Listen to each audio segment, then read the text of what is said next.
Okay.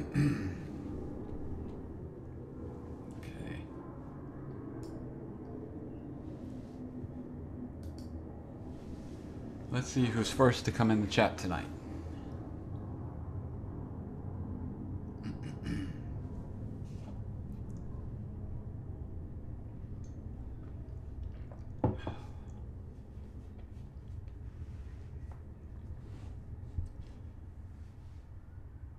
Who do we have?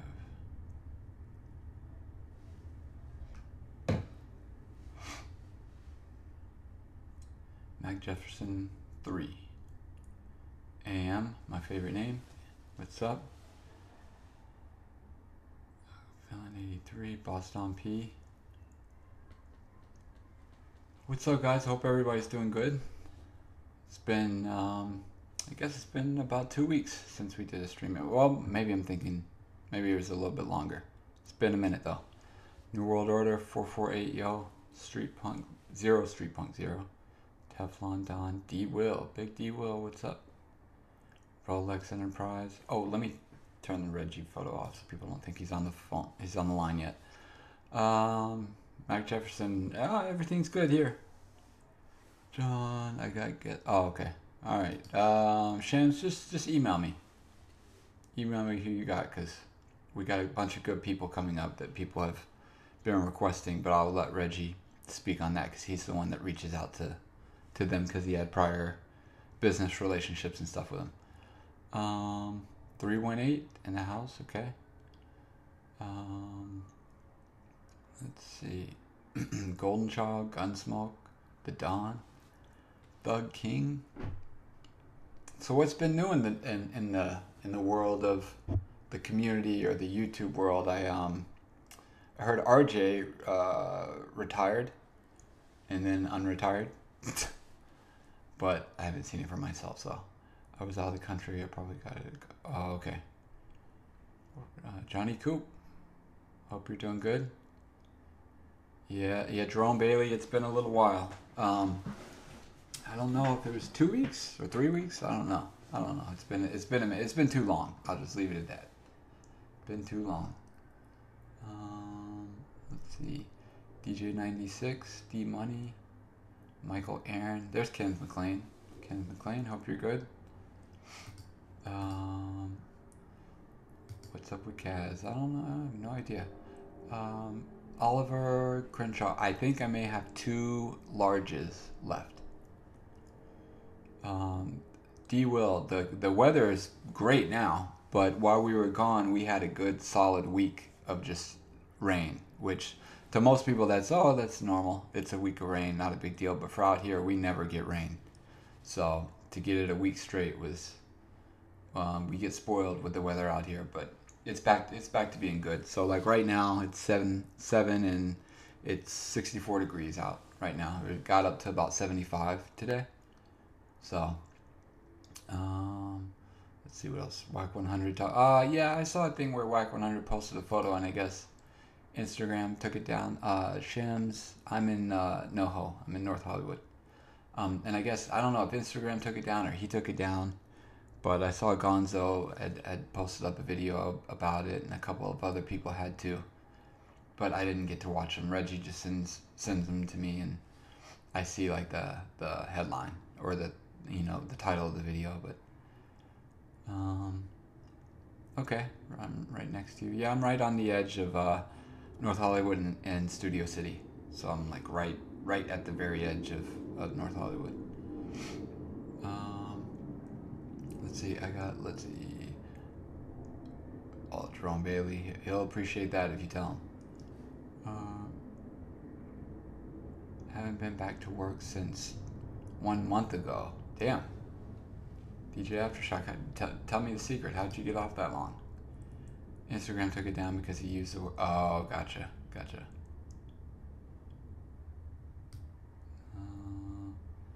Michael M. Yeah, that's true. 10 degrees. Shit, where Ray Cash? I mean, where are you at? Where it's like 10 degrees out there? Because I'll be honest, it gets like 50, and we start complaining. So All right, let me. Well, how many people we got on here? Well, all right, we'll give it a few more minutes till we get to at least over 100 people. Then we'll get Reggie on. Trayvon, I don't know when Trayvon's coming back on, to be honest. But you guys should check out his video if you haven't already. Let's see. Oh, damn, there's 10 degrees in New Jersey. Yeah, that Northeast, man, it gets cold. I used to go up to New York every Thanksgiving to visit family, and we would go to the Macy's Day Parade and stuff, and I just remember being super young and not liking it because it was kind of dirty or whatever, and it was super cold, so I never got. I'd like to go back there as an adult though, because I think New York would be cool, but I just remember how cold it would get up there. John, get someone to check WAC 100 like Trayvon Lane or something. That's hard because then you're starting drama for just over some internet stuff, you know?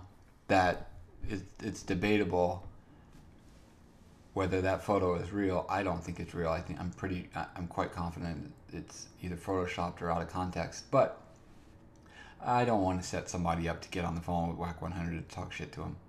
That just wouldn't be, you know, I don't want to be responsible for creating anything that could spill over into real life beef, you know.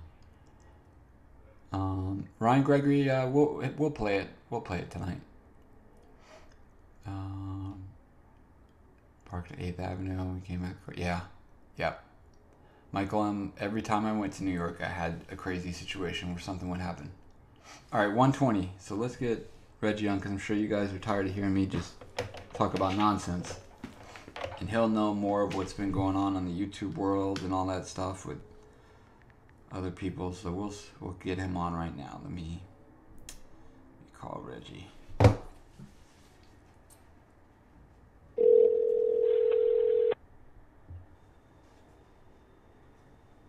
Yeah, tell him cool. Hey. What up, John? Okay, you're on the line. Oh, you got me on all day? Okay. Yeah, I had to tell you quick. All right, what up, Bomb First Family? How y'all doing? Hope all been well. Oh, let me get my board up so I can see who all's here. All right. Oh, man. So if I want to catch a cold, I have to go take some energy, see, John. You're going to get what I got. Oh, man, nah, you got flu. HIV or some shit. You always say. Oh, don't say that shit. You got something bad going on. What up, Bomb First Family? How y'all doing? Hey, John, we got a lot to cover up, y'all. Cover up? Somebody calling me already. You mean just cover? You don't say we had a lot to cover up.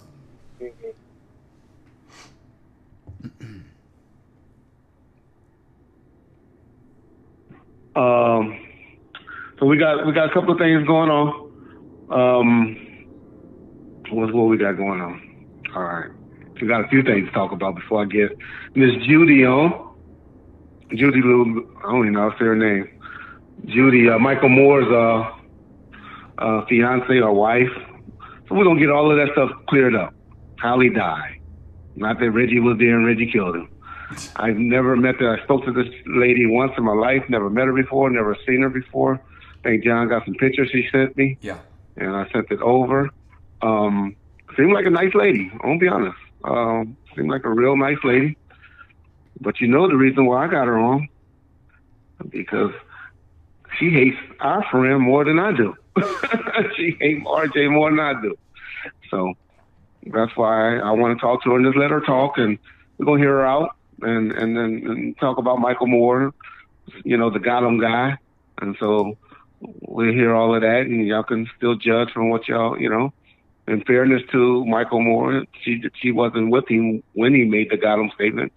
But, of course, it's something him and her talked about several times. So we'll go through all of that. But I just really want y'all to get to know Michael Moore, see what he was about and all of that. I know I shit on people all the time, and that's just me. You don't like it, I'm sorry. But these are people that have been attacking me. When I'm talking about that, I'm talking about Poole, Russell Poole, Frank, and Michael. But when I shit on them, I always say it was disappointing because I thought I had a good relationship with all of them. Mm-hmm. And so And I know it was about money and other people getting in their hair that made him do that. But anyway, so anyway, let me tell y'all right quick. I want to talk about a few things before we go on there, before we call her. I told her 7:15, so we got about 5 more minutes before I call her. The one thing that I need to talk to y'all about is Suge Knight Jr. Oh my God. Suge Knight Jr. is either a clickbaiter, which I hope that's what it is, or he's retarded. One of the two. I don't know which one it is. I'm hoping it's clickbait, but he could be retarded. But it's one of the two. Okay. That's all I'm gonna say on that, because I promised Stormy I wouldn't talk about her son anymore. But he just out of control. And then you motherfuckers believe that, and y'all some stupid motherfuckers too. Just facts, you know. Y'all believe, number one, that he's in the studio with Pac, and Pac will still a wanted man if he's alive. He gonna be letting him tell that. Then you some stupid motherfuckers too. So y'all don't even need to be listening to me if y'all believe that shit. Okay. Hey, somebody else is stupider than him. Oh, that goddamn Tanique review. Oh, my God. Y'all know I was starting to like. I still like Tanique. I like Tanique. I like Tanique. But I seen something where he clickbaited us and had us listening, and he did a whole show talking about the FBI is following him. And because he saw on his Wi-Fi FBI surveillance van or FBI surveillance. Mm-hmm. That's the stupidest shit. If a FBI, I know the government workers are mad right now, and you know, you guys that been affected by that, you know, I pray for y'all, and that's not a laughing matter. Yeah. And it's gonna get crazy if Mr. Trump don't. I don't even want to call him Trump. If 45 don't, you know, soften up his stance on this. But if they that stupid, where they gonna put a FBI surveillance van in the area, mm-hmm. And I've named and they don't need to be paid. I've named my Wi-Fi. They don't like need that. to be paid. So it's just something. You do that for Wi-Fi just to fuck with people in the area. Yeah. So I have. So. Man, that and then he got something now he's on about the LA County Sheriff is following him, and they on him because he think he affected him and his 1,000 listeners in other states and few in other countries, because they affected the election in LA County. Okay, all right.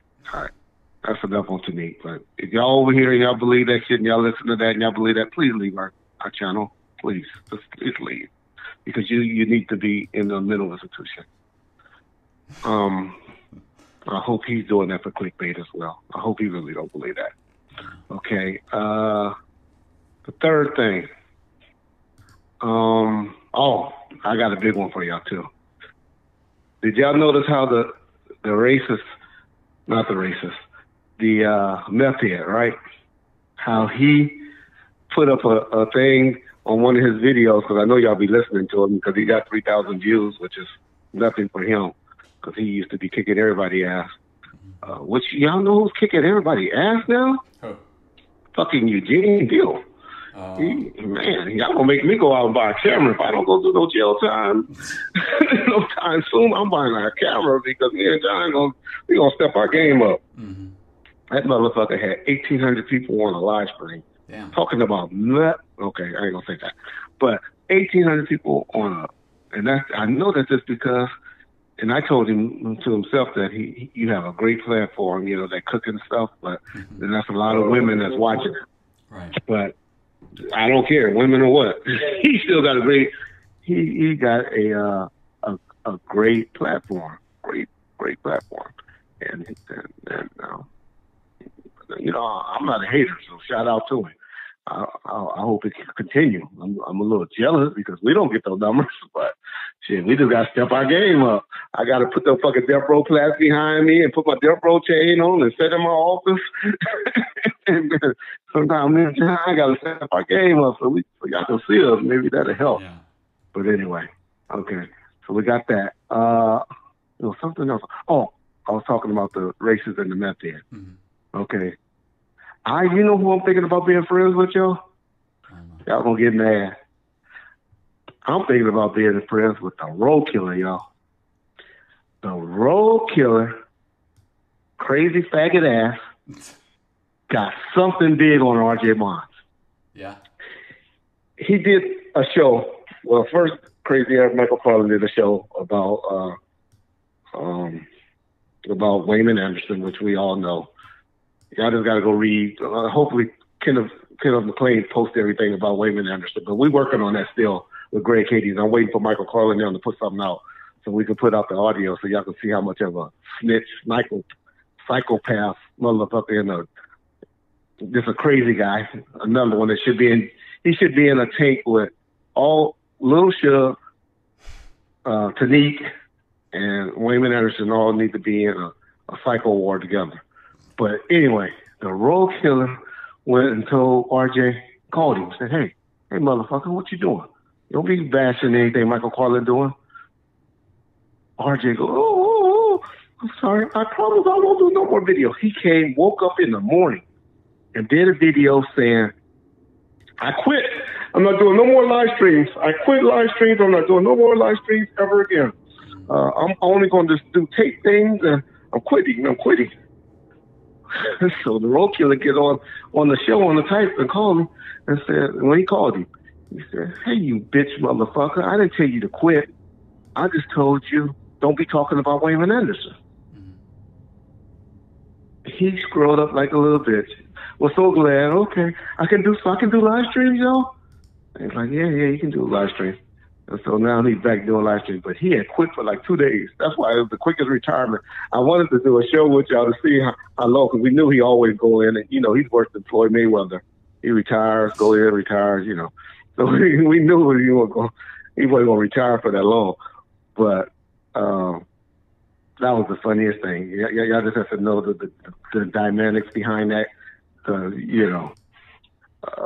know people that still be talking to the racists.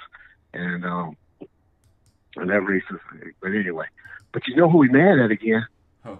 He mad at the meth head. He's mad at the meth head because I gotta call Julie in a minute, but he's mad at the meth head because he needs that black crowd. No offense to any of you people from the UK, and no offense to any of the white audience, but he needs that black audience. and so he's trying to, he tried to jump on Gonzo, like him and Gonzo. But when I seen him doing that advertisement for Gonzo show and all of that, I'm like, what the fuck? So I call Gonzo, what the fuck up, leg? You fucking you fucking with that cracker? And I got to explain y'all when I say the word cracker so y'all won't be getting that. Yo, you fucking with him? He's like, Reg, I don't know what that nigga do that for. I'm not cool with him. He's just doing that. I don't know why he's doing it. He said, I appreciate it, but I didn't ask him to do that. I said, okay, I was just making sure you wasn't fucking with him, because if you was, I ain't fucking with you no more, Gonzo. Gonzo said, Reg, I can't fuck with that dude. That dude fuck with that dude, and I heard he even said the N-word. What kind of dude would I be to fuck with them on that? I was like, all right, Gonzo. But that's nothing. That's minor. But this is something RJ been begging Jesse to do for him, to promote his channel. He goes on J.M. Cosby's channel. He do all of that. But y'all notice he never fuck with RJ's channel. Yeah. Trust me, y'all, that shit's brewing. Now, I'm sure he's going to go do something now because he knows he's supposed to. They've been fighting behind the scenes behind that, y'all. So y'all be watching out for that. All right. Hey, okay, let me just show y'all one. Now, y'all know I'm a politician and how I talk. John, start queuing up that audio, and then we're going to call Julie. Okay. I got this little audio. I'm going to play for y'all just to show y'all I ain't been clickbaiting y'all with this Keffe D shit. And y'all know I talked to him. I was talking to him cool because I'm still trying to get him for you motherfuckers, not for me. For you guys. Y'all the one that want. Y'all the one that want me to do this big interview with KPD. I can live with or without it. You know what I mean? Hmm. But I'm doing this for the community because y'all overwhelm me once said. So when I'm talking to him, y'all gonna notice, you know, I'm being a little politician like I'll be just to get him. Hmm. So, so listen, Supreme, you say, who is Larry? Larry's nobody. So I know you're RJ's subscriber. Larry worked in my office. If y'all believe all of that stuff about me talking about killing, y'all just don't know. I had Frank. Frank was working, and I told y'all 100 times, in a goddamn church parking lot in a deserted church, abandoned church, working for me with your boy, the Racism Verified, 3 4 months after the whole incident with Tupac that happened. So I had Frank hiding, working somewhere else where nobody knew. That's why everybody think all of this was. RJ even admitted that I had him working at that church. So if I wanted something to happen to Frank, that would have been the perfect place for something to happen to Frank. Let me just say it like that. So I'm not trying to kill no. That's just motherfuckers talking.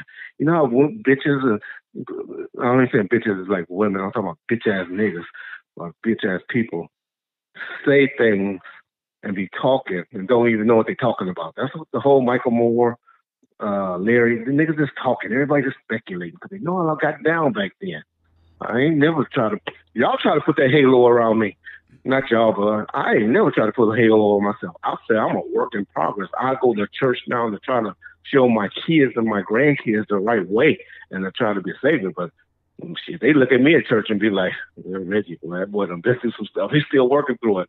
I don't hide nothing. They all know I got a marijuana case. They all know everything. Reggie is not just perfect dude. I'm trying to be better. That's why I asked John to pull down that last interview that we did when I just lost my cool. And I apologize to y'all about Jesse and his father and his wife and all of that. And the only reason I lost my cool like that was because the lady was texting me and talking to me, and then they're crying about how JMX was threatening her. And, you know, she was reliving on the phone while I'm talking to her, reliving all of that domestic violence all over, you know, and it got to me that he would still be doing this to her. And that's why I lost my cool. So I apologize to that. And I'm not trying to project that out there right now anymore. And so that's why I pulled it down. But I'm far from perfect. I'm trying to be a better man, but I am still not that man. Yeah. But anyway, so that's why we pulled it down. That and plus, you know, RJ, you know, his snitch bitch ass. You know, he was calling Rail from 313. I'm going straight to his probation officer in the morning. The first thing, he called me a felon. I'm not a felon. Not that my probation or people gives a damn, but I'm that way. If it's not something that I'm for sure about, then I'm not going to just put it on you. I'm not trying to have that reputation of the one to put things on people. If I'm not for sure of it, I wasn't for sure because I didn't get the paperwork. All I know is he was arrested for writing a bad check over $500, which is a felony. But I do know law enforcement, and I do know how stuff happens. People does plead things down, and it could have been pleaded down to a misdemeanor. It could have been dropped. I don't know if he was convicted or not, but trust me, I'm going to get that information. I'm working on getting that information. And once I know if it was dropped, if it was a misdemeanor conviction or a felony conviction, I will be posting it on his ass. I wanted to explain when I say the word cracker or nigga, because I use those words. No, I'm not supposed to. It ain't cool. It's not nice. But I know black men that are niggas, and I know white men that are crackers, and I know white men that are white men, and I know black men that are black men. So that's why I use that word. I know it ain't cool. It's not. But y'all going to hear me use that word, and that's just my definition of it. That's just what I mean. So if it offends you, I apologize. If I'm a racist, then okay, whatever. But that's why I said okay. John's a white guy. John, I consider one of my best friends. So if y'all think that about me, whatever. Okay, John, play this audio right quick. Okay. And all the reason that we're playing this is just to show you that I'm in communication with this man, and that we're working on getting him on there and confirm that it will be happening in a week or two. Y'all gonna see he hit me up for a little bit of money, but you know, pocket money, $300, $400, $500 pocket money to some G's like us, right? All right. So John, play this right quick. Okay. It ain't gonna sound too cool in my place, like I'm kissing his ass, but trust me, I'm just trying to do this for you guys and to get the interview because I am not a fan or a friend of this guy. All right, I'll shut up. Keffe D, how you doing, man? I'm doing all right. What's Cool. up? Not much. Not much. So your Pete's ain't got no money? No, I understand. I understand that, you know, it ain't. I mean, I got ways we can get to it, but not this particular show. This is a little show that I do. But I mean, what are we talking about? Because, you know, you're so big to this puzzle that I'm trying to, I can get you to people that does, you know, that does, because all these people trying to do documentaries and stuff. But that's I'm coming out there next week, dude, for a week. Okay. And you know, my stuff is done. My stuff is done over a live stream over the phone. Just FYI, you know. But I know you probably want to talk, you know, face to face, just so me and you can get some clarity. You know, because I don't want to sandbag you, because, you know, I got respect for what you was and what you did. So there ain't no sandbagging. And then, you know, and you just want to be, you know. I understand. I understand what you're saying, bro. All right, well, you nigga, I waited around. Yeah, I waited around for you that last Friday, so make sure you call me, nigga. all right, okay. All right, be careful. All right, bro. All right.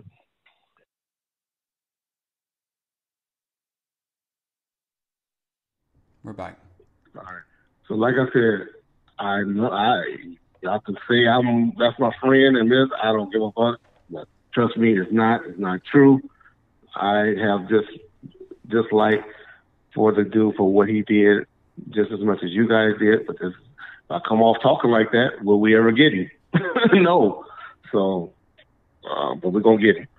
We're gonna meet up next week and then we're gonna work out shit. So I know I've been dangling it in front of y'all here for a while to keep you the interview, but for the people that listen back to this is mainly because I know all of y'all subscribe, because that's why y'all here. I just want to tell y'all, we probably won't even advertise it. We just gonna jump on when we get him. So that's why y'all need to go and subscribe. Subscribe to the channel, so when you get that interview, y'all know what's up. Mm-hmm. And so that's all. You know, Mario, it ain't that people be starving or anything like that. People just like to get paid. It's the hustle. This is what we do. You know, we trying to get money. Shit. Every time somebody, you know, well, there's a lot of y'all on here that I done did things for. They got small stations and all of that. I never asked nobody. The only person I hit up for money is John. And be like, hey, where's that GoFundMe money at, John? Give me some of that money. Yeah. And so, but, you know, you never hear me, you know, asking anybody for money for interviews and stuff. Okay, let's get Julie on. We'll talk about, I got a few things I want to talk about, but I don't want to hold her up because I know she's probably been waiting for us to come on. So we'll get into Julie. We're going to learn how to pronounce her name and her last name. And then we'll get back on. We ain't going to go over 2 hours, 2.5 hours. We're going to make it quick. And that's it. All right, y'all. Appreciate all of y'all. I see who's on the board. Big Dog and everybody. Kenneth and everybody. So appreciate all of y'all. You Trobes. I appreciate y'all too. All right. What up, Mr. Slingology? Yeah, y'all go to Mr. Slingology channel. I did a couple of interviews with him about a month ago. Well, probably a little less than that at the beginning of the first of the year. Check out those interviews I did with him. And support that brother. All right. Did I ask you for a penny, Mr. Slingology? Yeah. All right. Hold on.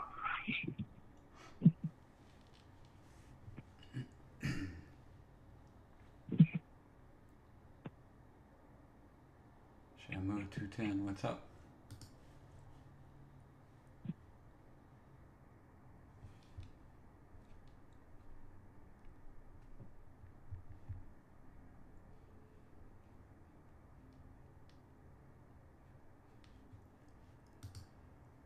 Devil Dog 0704, what's up? We on the air with Bomb First. First of all, if you can tell us how to, this is Julie. I don't know how to pronounce her last name. I think it's Lewinsky, but I'm going to let her pronounce it for you guys. This was Michael Moore's fiance at the time of his death, and she's also the one who's control and the trustee of his estate and everything. And she's been in some legal battles and stuff like that with our friend R.J. Khan and some other people. She also has a relationship with Michael Carlin, and so we'll let her talk, and then we'll interject and we'll take some of your questions, and we'll just let Julie talk. What up, Judy? I forgot one more thing, Judy. We on the phone also. This is my friend, who I call him my partner, but technically he's not my partner because I'm just really a guest of his show. I'm what they call it, co-host. Well, no, it's something where you're always a resident a resident guest or something like that of his show. But his name is John. He's on the phone as well, and I apologize, John, for not introducing you earlier. All good. Nice to meet you, John. You too. Okay. Likewise. Thank you.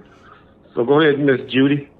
Just tell us how to pronounce your name, so we'll be saying it right, and then just tell us your relationship with Mike and how you and him met, and then we'll get into some good questions and stuff. Okay, well, first of all, it's Lachowski. I am actually Italian. My father was adopted before I was born, and that's why my name is Lachowski. Not that anybody really needs to know or really cares, but Mr. Bond made it a point to let everyone know that I was not Italian. For some reason, that was important to him. In any event, irrelevant. Michael and I met. He moved here, I'm going to say 2007. 2007. He moved here in March. We met out at a nightclub. Let me just say where you said we met up in Arizona. We live in Arizona, Maricopa County. Okay. Yeah. And he was sitting across the bar from me, and I was with some girls from my office. I did title and escrow for years, and we had a guy that used to come in our office and did massages, and he kind of resembled him. And when I walked past him at first, I thought it was him, and I just said hello. And he goes, "Well, I wondered how long it would take you." I thought, okay. So I just kept walking because we were headed to the dance floor. When I came back to my seat, and like I said, he was across the bar from me. I came back to my seat at the bar, and he's sitting right next to me playing the video game at the bar. So he talked to me all night, and my friends were ready to go, and he asked me if I would stay and have another beer with him, and I said I couldn't because they drove. He goes, "Well, go get your car and come back, and I'll buy you a beer." I'm like, "Well, I can buy my own beer. I don't need anybody to buy me a beer, first of all." And he goes, "I would like to buy you a beer." I said, "Okay, fine. I'll come back and have one more."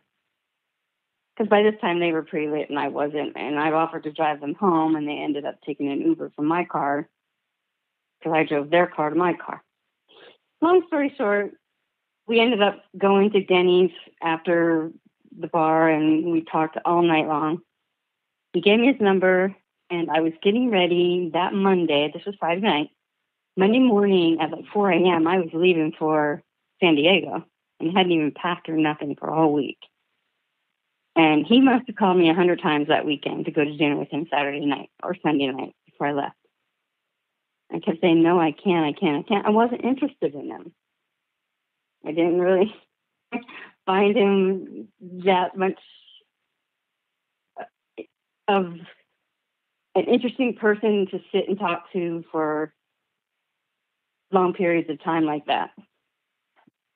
I just wasn't interested.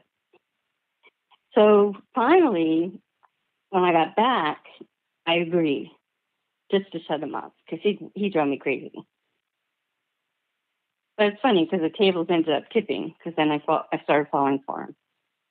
Oh, okay. Yeah. So that's how you and Mike met. I don't mean to cut you off on that because they really don't care. Right. But it's funny. It is kind of funny though because one of his sisters made the comment that he was never a lounge lizard and that we didn't meet in the club. Well, oh, okay. he didn't go anywhere but Walmart and the dollar store. So on a good day, I mean, really, Walmart, maybe Home Depot if I was lucky. He was a homebody, period. So him being out was very odd for him. Yeah. Okay. Okay. So we got that, y'all met and everything. Mm-hmm. When did y'all start talking about his role, and or did you know about the DVD that he had did, or when did he start bringing that up to you? When I first met him, he sent me. I gave him my business card, and he was sending me emails, and he sent me pictures of himself, and he sent one with him and Tupac. Well, I was never really a big Tupac fan, so at first I didn't even know who he was in the picture.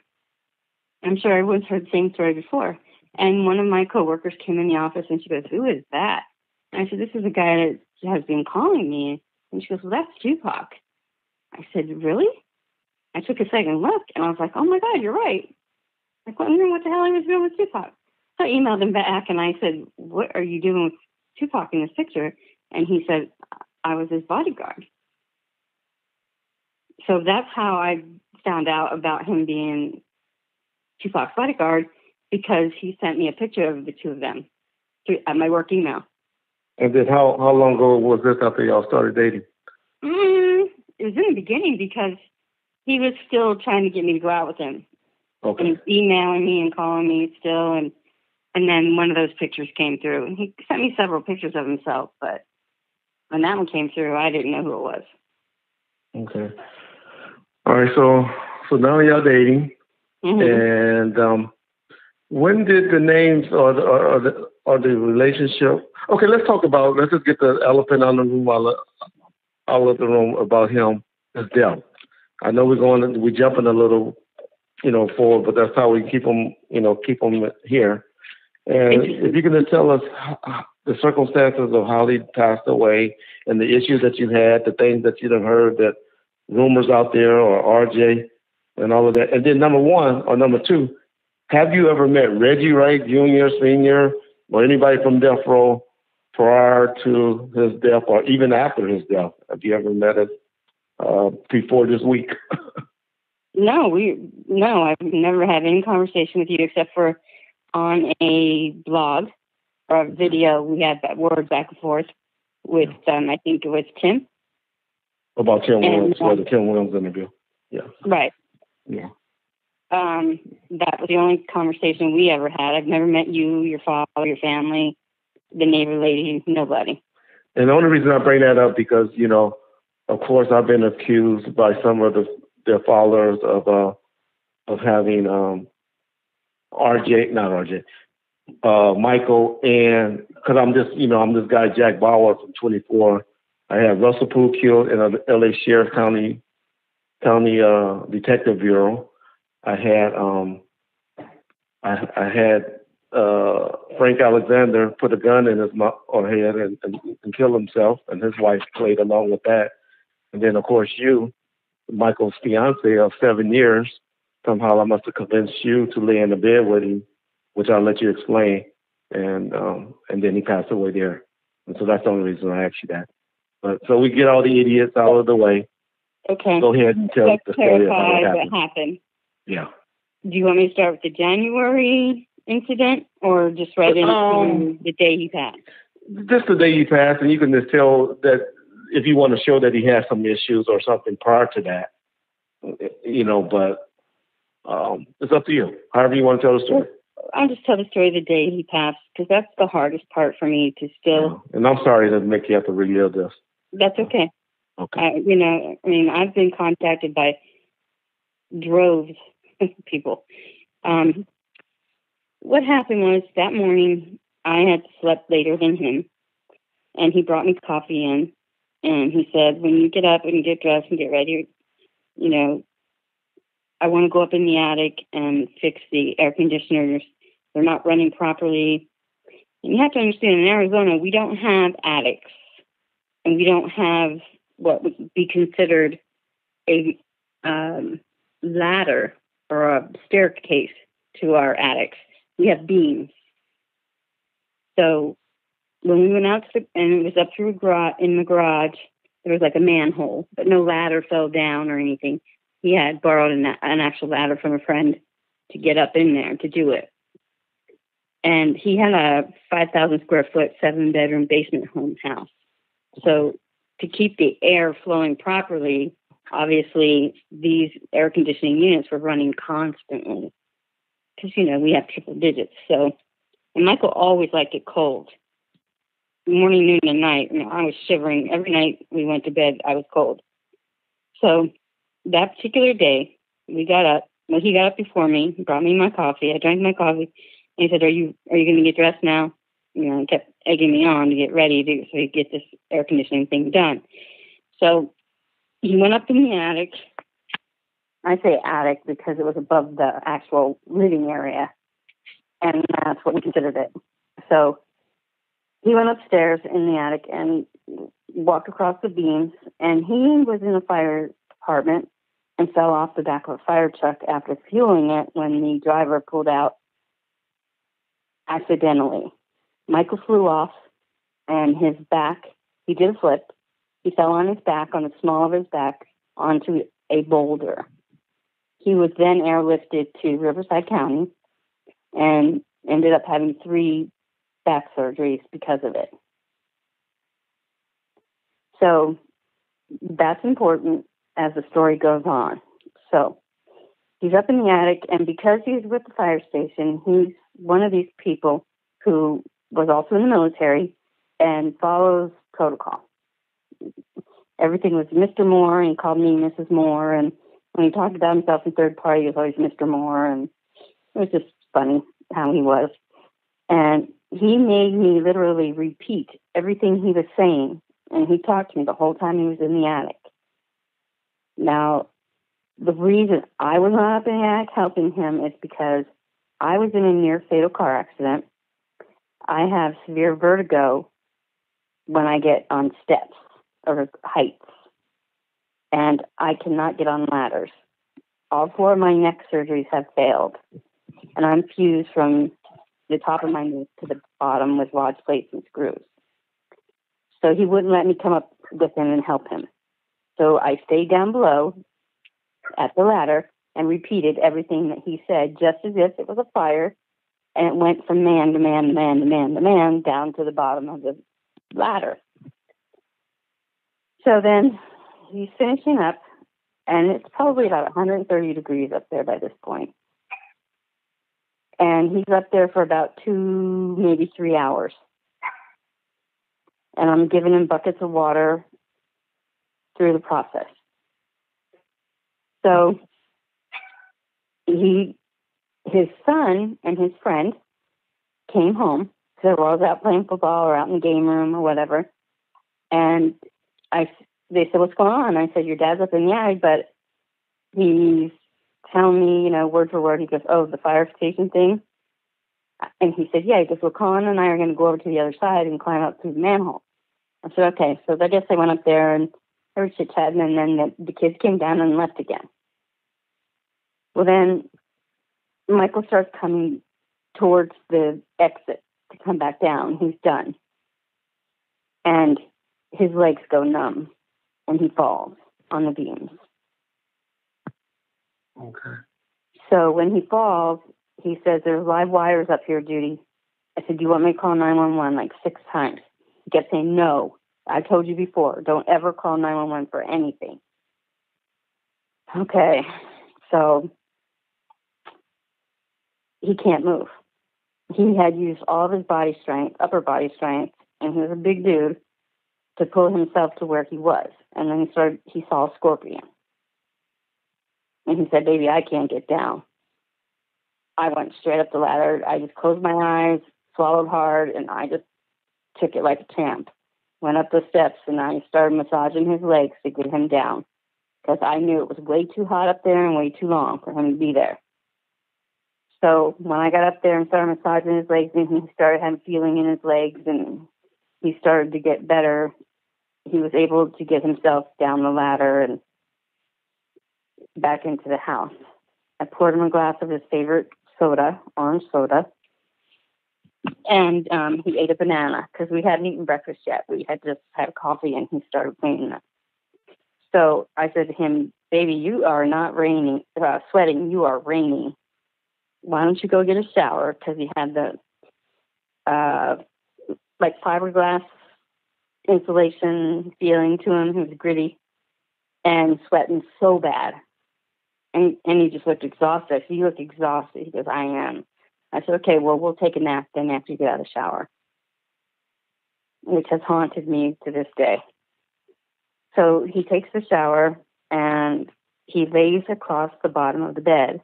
He had a big slave bed, a king-size slave bed, and he laid across the footboard when he got out of the shower. And he turned me around and was kissing me, had me wrapped in his arms, told me he loved me, and he fell asleep.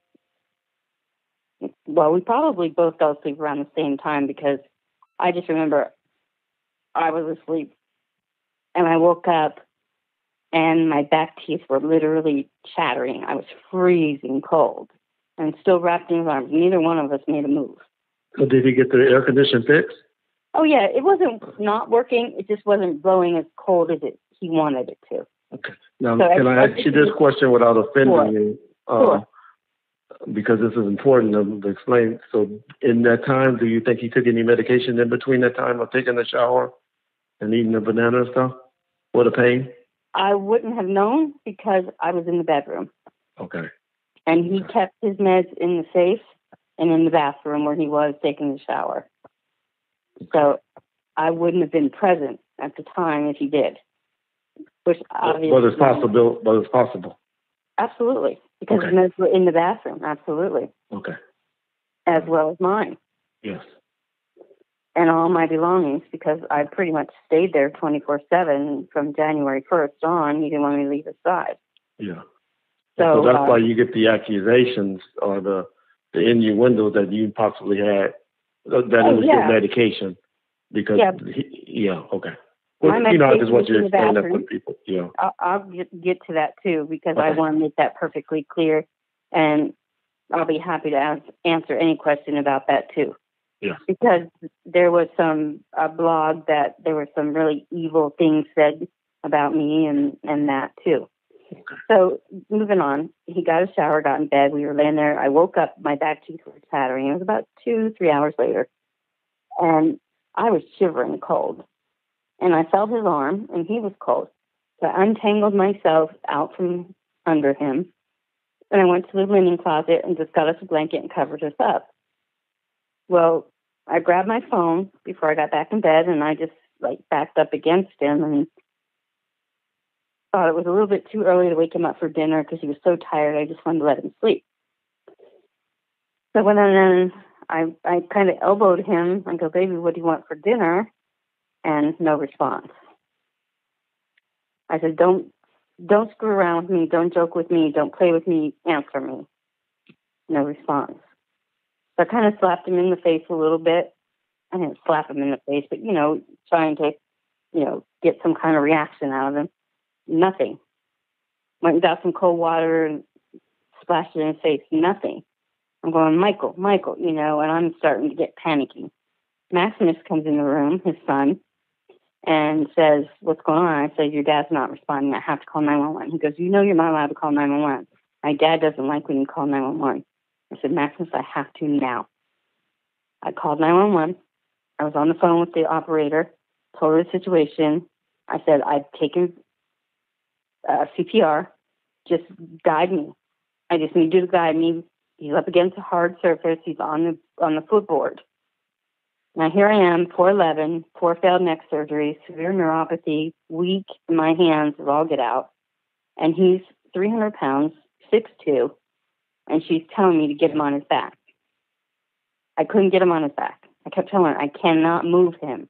I can't get him on his back. And she said, "Well, if you can't get him on his back, you can't do CPR. I said, "Yes, I can. Just tell me what to do." And I'm crying and begging and pleading. And she said, "You're going to hear the sirens. Just stay calm. Stay on the phone with me. Don't hang up. And everything's going to be okay." I said, "I hear the sirens. I hear the sirens." She said, "Okay." stayed on the phone with me until you open the door and let them in, and I can hear them say that they have arrived. I said, okay. So I went out and I let them in. I led them back to the bedroom. So the female, there was two of them, male and female. The female asked me to step out of the room, and I refused. And she said, ma'am, you need to step out of the room. And she literally pushed me out of the room, take me out of the room.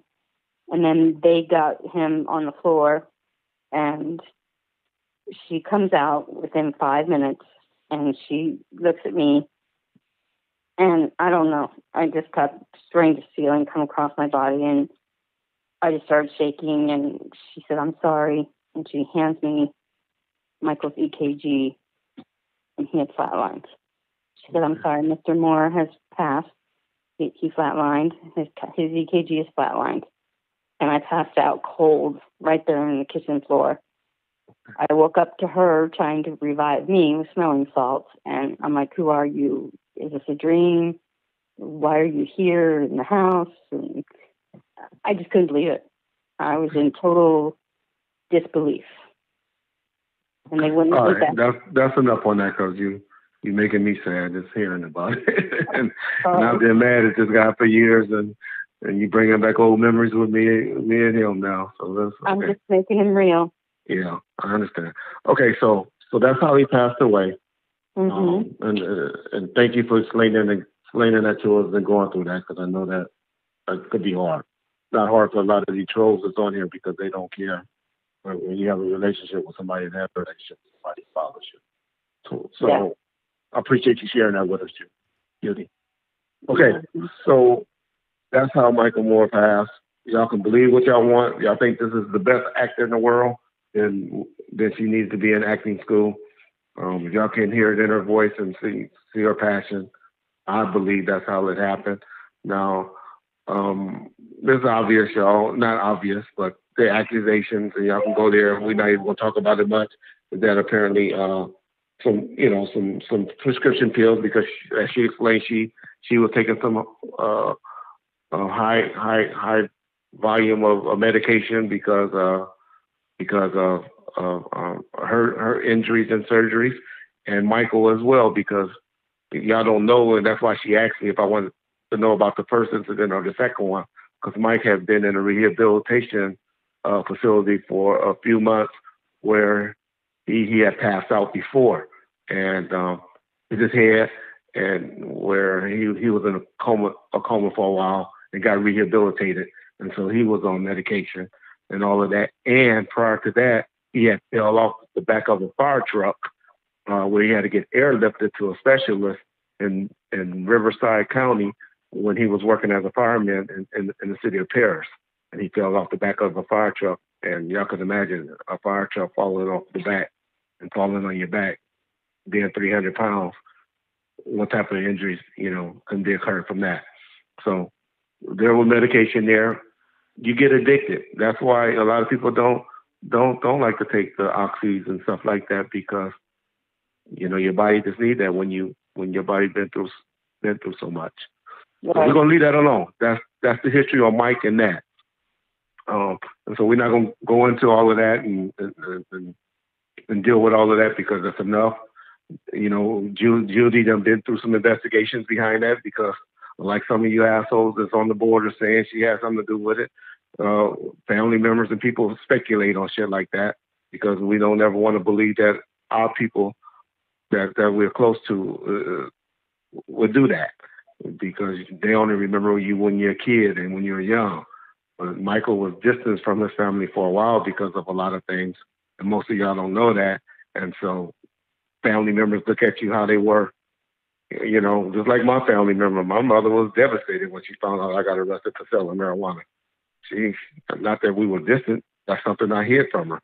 You would have asked her prior to the date I got arrested, your son has something to do with marijuana sales or anything, that she would have told y'all hell no. She would have laughed at you. But as she know now, that's not true. So I'm saying all that to say our parents and people, our loved ones, don't know everything that be going on in our lives unless we allow them to know those things. And so that's very true. Yeah. So that's what's up with that. So now we're gonna go into Mr. Bonds for a minute. R.J. Bonds. R.J. Bonds and I don't know if this is true or not, and I'm just going to throw it out. When they did that taping, RJ has always claimed to us, he done said it on numerous occasions, that when the statement got him and all of that was made on the tape and all of that, that he had nothing to do with that tape, that Frank did that tape and he took that video and he wasn't there. And I'm not going to say coaching because Mike has said these things and all of that, so I'm not going to try to say that RJ made him say that because I don't know. None of us know. But the lie that he's making ain't saying, or I can't say it was a lie or not because I wasn't there. But the accusation that he's saying that he wasn't there, he wasn't the one there with Frank when they filmed this taping that appeared in his documentary. What do you know? What can you tell us about that, Judy? Well, I saw the video on YouTube. Okay. He was there, and he said to Frank, "Why don't I take over the camera, and then you can talk to Michael about..." Okay, and this is something you saw, or this is something you and Michael talked about, or how do you know these things? Oh, Michael told me about it. Okay. But not about the video, but he told me about the Gotham thing, and, that he heard it, and et cetera, et cetera. But as far as RJ is concerned, RJ was there when that video was made with Frank. Because he said, "Why don't I do the taping? That way you can sit down and talk with Michael." Michael was at his mother's house. There was a blanket over his legs because he had just... Why was there a blanket over his legs? Because he had just had the back surgery. Okay, And he was having, obviously, when you have back surgery or any kind of back injury, like right now, I hurt my back. And I'm just having a horrible time walking. And my legs and feet are extremely cold because your nerves and, everything are blocked and you're in pain. So Michael was sitting up as best he could, and he had a blanket over his legs, and they were talking to him and asking him questions. And RJ was filming. Frank was talking. Okay. Now, it's been on YouTube a couple times. Okay, I don't know because I don't watch RJ stuff. I'm gonna be honest. I don't watch YouTube, but I just happened to catch it one day coming out of the shower, so I had music playing. Okay, so my point to that is I don't know why, and maybe I'm misquoting RJ, but as I remember, RJ always told me and always said that he wasn't the one to take the video. He always said Frank brought that to him. And so I don't know why he's trying to distance himself away from that for whatever reason. What do you mean? That's just something. But I'm saying if he... Whoa. Frank brought what to him? The video already taped. For what purpose? That's my point. I don't know why he would be denying it. It's for him to be denying it like he denies it. If everything you saying is true, and I'm not saying you're not telling the truth, I'm just saying if everything you said, I don't understand why he'd be denying it. It must be something to this, to why he's lying. Because he denies this adamantly, as I remember that Frank brought this video to him and that it was already taped. John, do you remember that, or are you not aware? I thought he did, and I could be wrong too, but I do think I remember him saying that video was something that Frank and Michael did on their own and then brought to him. Yeah. Okay. John, at this point, do you have any questions for Judy that maybe I missed over just on the subjects that we have already discussed at all? Not that we've already discussed. I'm just I have some questions about RJ as far as after Michael passed, but you guys may get to that before I even ask it. So yeah, let us go through this. Yeah. Okay, yeah. And then we'll get to those. Okay, so we talked about that. So now Judy, for you guys that are not really understanding, she is pretty much adamantly saying that RJ was the one that filmed that video when he said the got him and all of that was in his captain uniform. And she just said that also he was laid up. He was and had just had a surgery. And what year was it that Judy about? Do you remember the year? Oh, gosh. I have all the medical records, and I've been going through them little by little over the last couple of months. It's taken me literally over 5 years to even open his files and things. And I'm just okay. And that's not a big thing. I was just trying to, get timelines and dates. Yeah, I could certainly find that out. It's not a big thing. It took me a while. I have a lot of documents. Let me just touch on this. Let's go on this, and I know we're jumping around, but I just saw somebody put on the board. If you can explain the situation, they said, did she sell Michael's gun? One of the shows, Tanique Review, he did a big old show about that, and he was trying to help you, to be honest, or he thought he was helping you when he did the show about the sale of the gun and that you were trying to auction off the gun. Could you explain that to the fans? I don't really know much about it. Okay. Because I know it was Michael's gun. He had several, but I didn't put it on there. It wasn't you. Okay. Somebody else actually owns the gun, not me, but he did have several, whether he sold them or, they obtained them through other means and keep in mind, before I forget to mention, Michael's home was robbed twice after he passed. Right after he passed? Yes. Okay. Not long after. Not long at all. Do you feel that was other baby mamas or family members? Because that's what usually happens in my experience in law enforcement after the death of someone that with the fiancee or the girlfriend, where the family feel more entitled, or the baby mamas feel more entitled than the fiancee. Right. 2 nights in a row, the home got robbed. The first night, primarily, there were Maximus, his youngest son. He had custody of. He had a game room right across from our house, door to door, literally touching. It was the third car garage put into a game room because I said to him, "Why are you having these kids running in and out of that house all day long? The air conditioner's blowing. Your electric bill's over $300. It's crazy." I said, "Why don't we switch the gym and put it downstairs and put the game room outside?" He goes, "That's a great idea." So his game room was all outside in the third car garage. He had 4 flat screen TVs across the back, all kinds of games and controllers and headsets and you name it, he had it. And the first night that room was kicked in, the door went through the wall. And the TVs were ripped off the wall.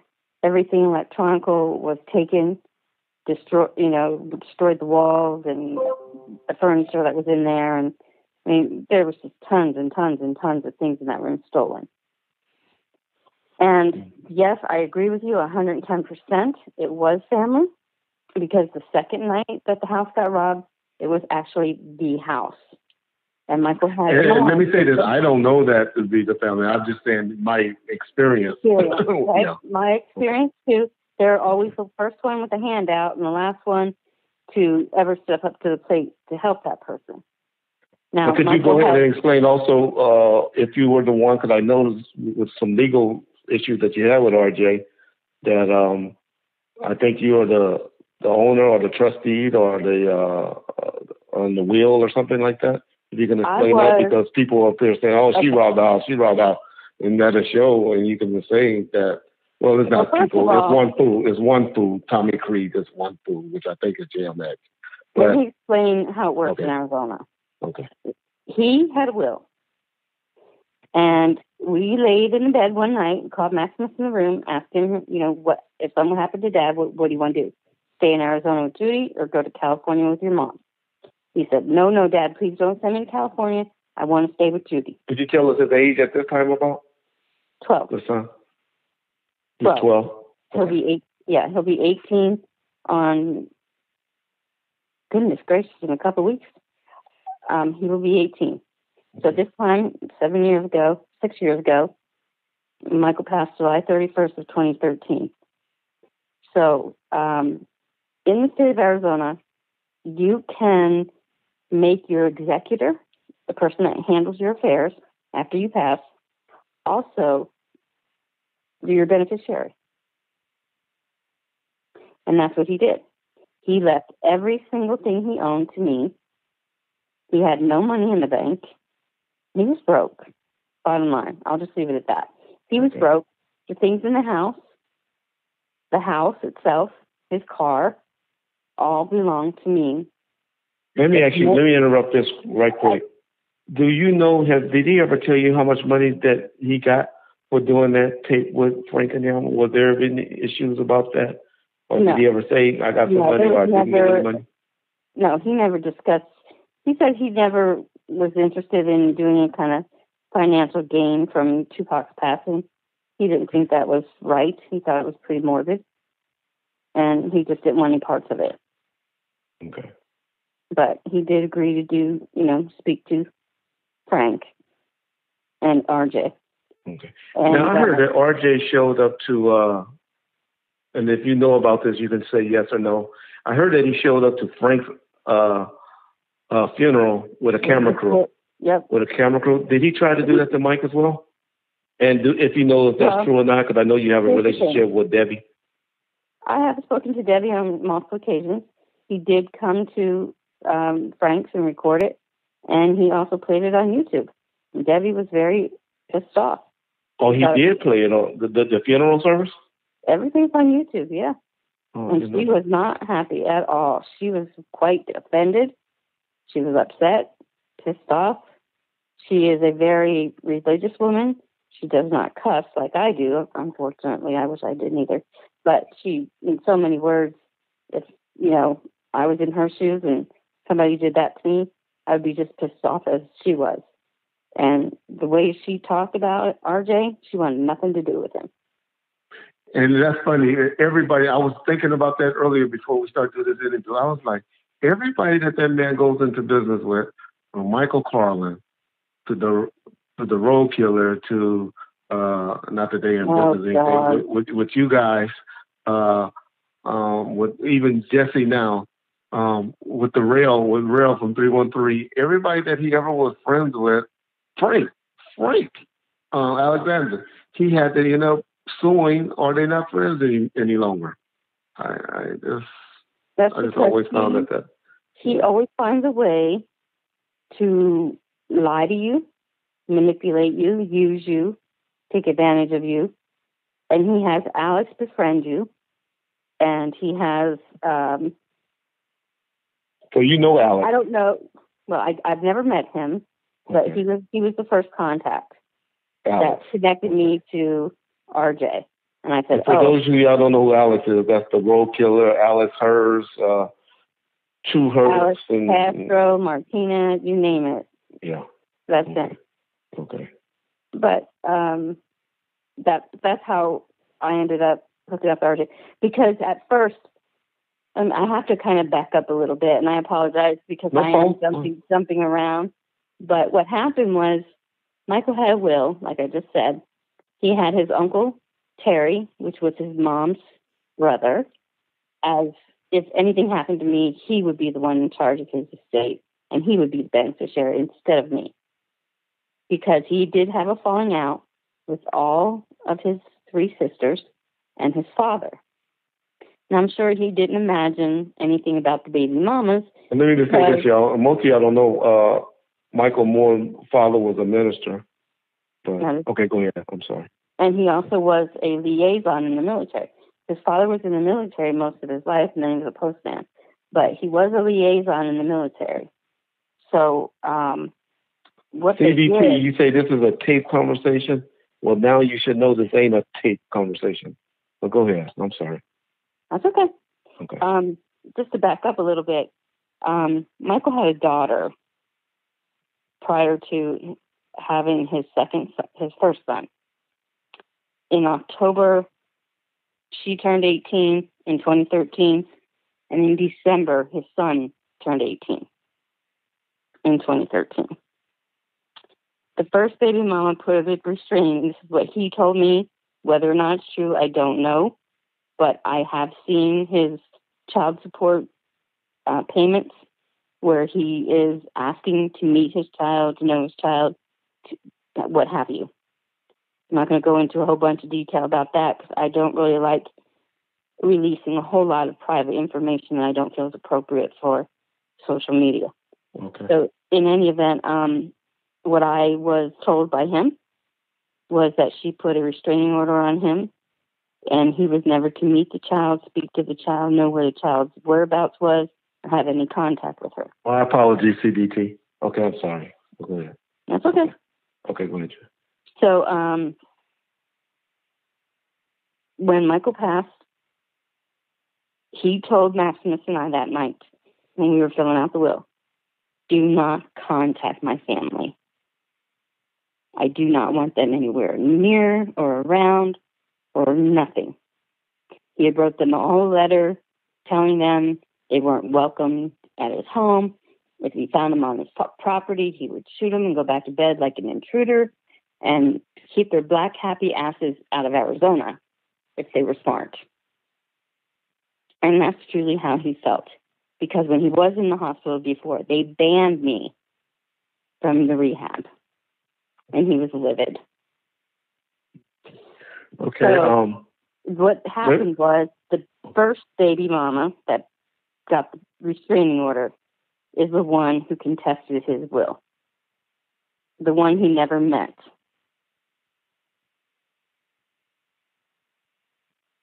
Hello? I'm here.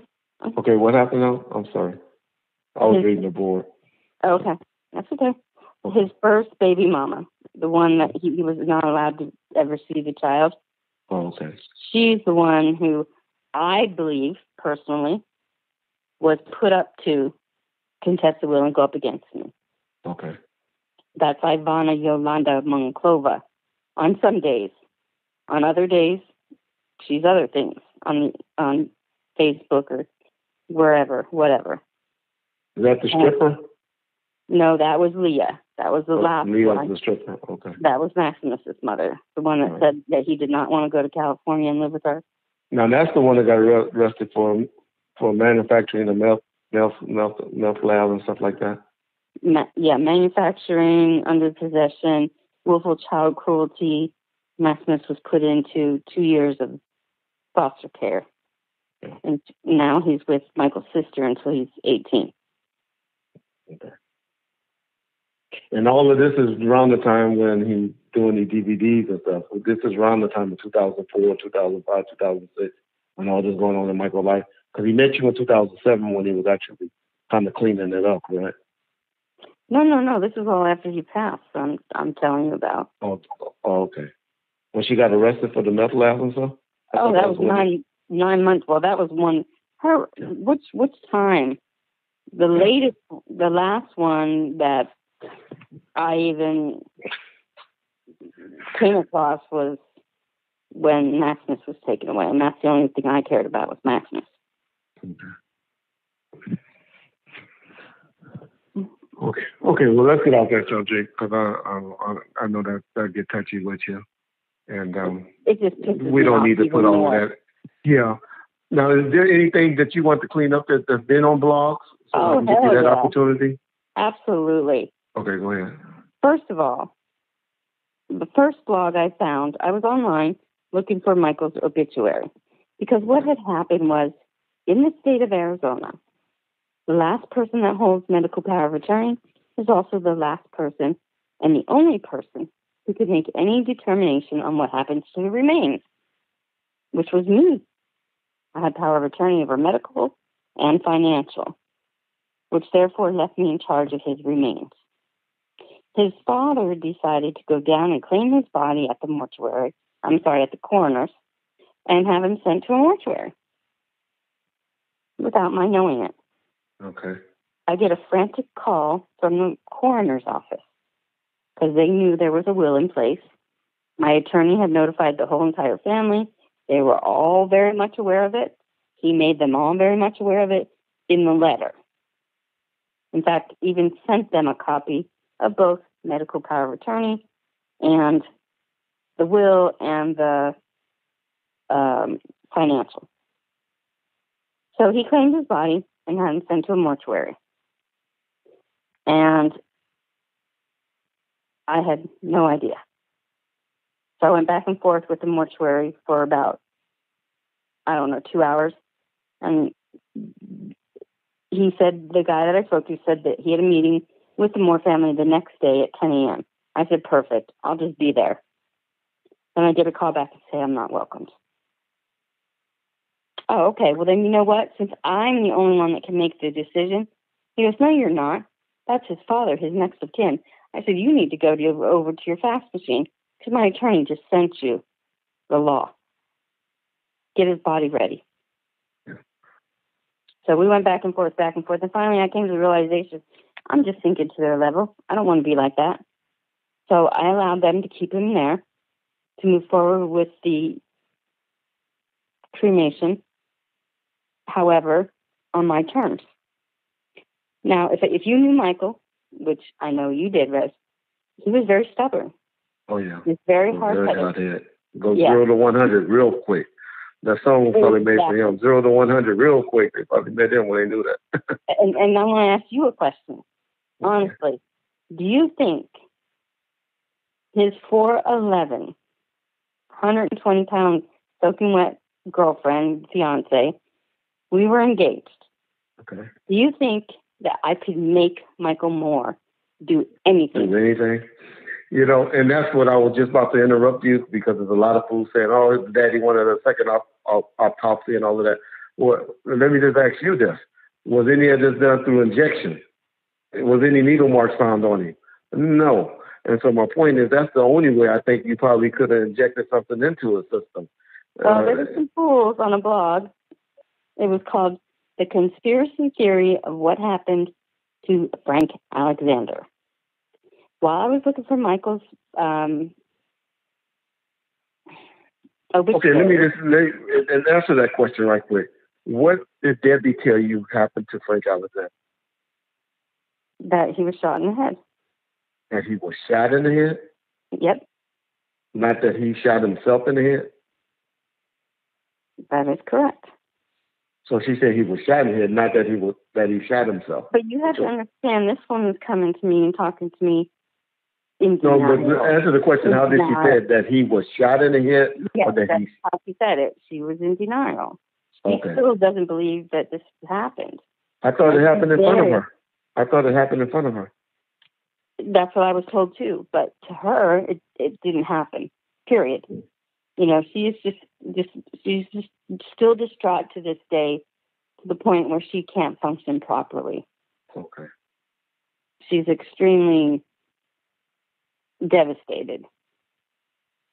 I just don't think she had a real grip of reality yet, which took me a really long time myself to get to the point where you never get over it. You learn to live without them. And it isn't easy. It is not easy. The hardest thing I've ever experienced in my lifetime. But what I discovered was the blog. So on this blog, oh, by the way, I ended up going through with letting them have the funeral or the cremation. I spent an hour with him. They got an hour with him. They asked for ashes. I gave them ashes because they asked for ashes for his funeral. And I said, what is the date and time of the funeral? I will be there. And I was told, come at your own risk. So here I am going out of my way to be kind enough to just let them do it the way they wanted to do it. And they threatened me. And I don't even get to go to the funeral because my family refused, body blocked me to get out of my own house to go. His children were never allowed to speak to me again. There were people that were saying that I slipped it in his food. I gave him the drugs. I let him take my drugs. And the coroner's report said that he had a cocktail of drugs in his system. He had multiple drugs in his system, and he had many drugs in his system. I sat down and I calculated out his body weight to milliliters, to the minutest amount of body parts and weights and measures. He took one of my methadone. Yeah. Now, let me just go back to clarify some of your conversation, because you done gave all the RJ got about 20 friends that comes over and just troll and eat this up and you explained it well. I understood it, but they're a little slow. They're little young, no disrespect to white men, little white boys, like 18 to 25 years old, that think that they done found something. You got a gym. You done shot a new gym out. When you said that Debbie don't believe that he committed suicide, which a lot of family members don't believe about that friend, that he was somehow murdered or that he was shot. Somebody shot him in the head in front of her. If you can just clarify that a little more and just talk about that a little bit more, so they won't get misquoting you. And tell us, who did you hear that he shot himself in the head from, if you know? Oh, goodness gracious. Well, the blog. Oh, okay, you just heard it on the blog. I read it on the blog. Because you had a relationship with Michael Carlin at one time and RJ. Yes. Okay. Have you ever heard them talk about it? Oh, yeah, of course. But, Okay. What were their beliefs to your knowledge? Well, I done heard RJ on many times say that RJ, that he believes Frank, committed suicide. But what was Michael's and their belief and other people's belief? And why and if you can just say again why you believe Debbie believed what she believed. I don't think Debbie has yet come to live with reality yet. She's still grieving. And she just cannot grasp reality. She's really struggling that her Frankie, as she called him, would do that. Yeah. I don't know how to put it any other way. I just don't think that she understands this is what happened. This is the way it is. We're in 2019. I don't know if she gets that. And when was the last time you talked to her? Within the last year. Oh, okay. So you talked to her. So she's still in denial like this. Yeah. Yeah. She wanted to pray with me. Okay. She kept talking about that. She kept praying with me and apologizing for Michael's death and everything I went through. And she cried. I cried. It was a really tough conversation every single time I talked to her. Okay, yeah. Okay, and I had cut you off on something. Let's move on from these subjects because this subject is getting depressing again. John, come on, go ahead and hit her with some of your questions so we can change the topic and that's good right now. Okay. At the time of Michael's passing, were him and RJ on good terms? And if so, did he... honestly will stop you right there. Okay. I never heard of RJ. Okay. I don't even know if Michael did. Okay. To be honest, I don't know. Because he never talked about RJ. Mm-hmm. Well, you said earlier that RJ was at the taping. And so right. That's right. You're right. You are correct. Okay. Him and I never had a discussion about RJ. Okay. So I don't know how he felt about RJ. What were your first Now interactions? tell us some of your discussions then about RJ. What did you I was experience? That I found the blog looking for an obituary because I figured, Michael being in the limelight with Tupac, they would at least put an obituary since I couldn't go to the funeral. I got an email from his son saying that, they weren't allowed to talk to me, whoop-de-whoop, and what happened. And you still have the ashes, right? I ended up giving them some. I have most of them. Okay. And my daughter wanted some, obviously. She was raised by him for many years, 7 years. Okay. And she was there with me and my mom and my family. We were all there. And that night that he passed, Michael's father, I didn't know where the will was. I didn't know where Michael put it. I couldn't find it.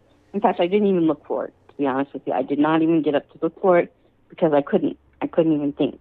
Didn't even know what to do because he had Michael's son removed from that property, from me, from my care. He did not want him with me. Do you know why? Did he give you a reason as to why he tried to separate? No, there was no reason. Okay. Except for I was the white bitch.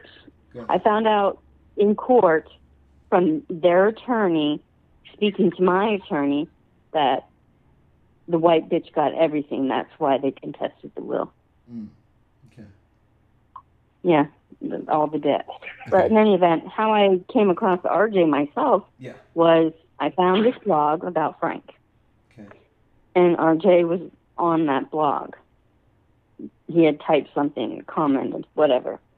And then I kept reading and reading, and all of a sudden, it pops up. Hey, I just heard Michael Moore passed away. Is it true? I worked with him at the fire department. Well, of course, RJ pipes in, oh, I did his interview.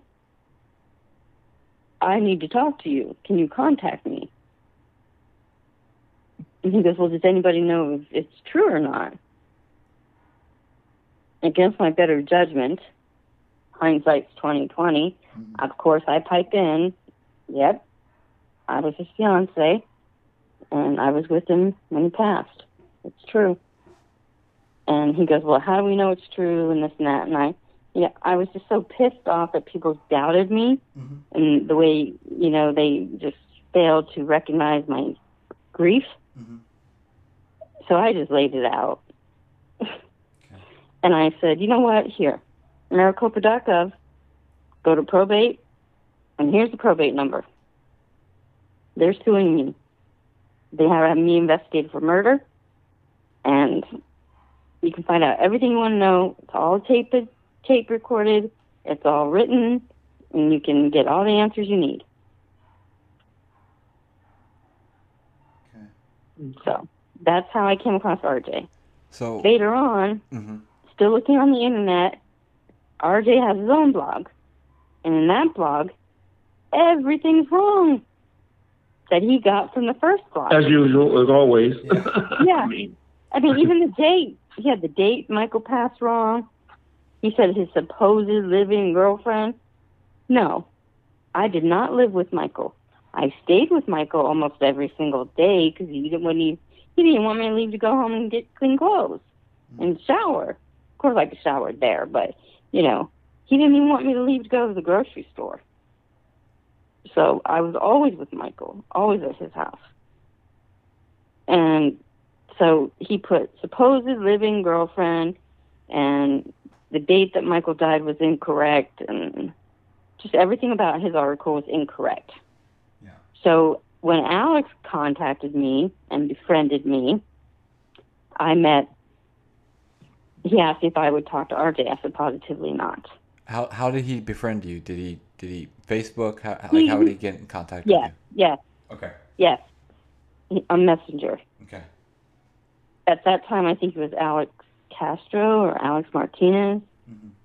And he just said that, he was a big fan, and he knows RJ and Michael and Carlin, and that they really wanted to talk to me. And I said, I refuse to talk to RJ. I will never talk to RJ. Yeah. Because of all the fuck-ups. Right. That pissed me off, Let me ask you this while you're on that subject. What you know about RJ always denying that he sued Frank. What you knew about from Debbie about the lawsuit that he had with Debbie and RJ? Well, after he started slanderizing me, okay. I researched.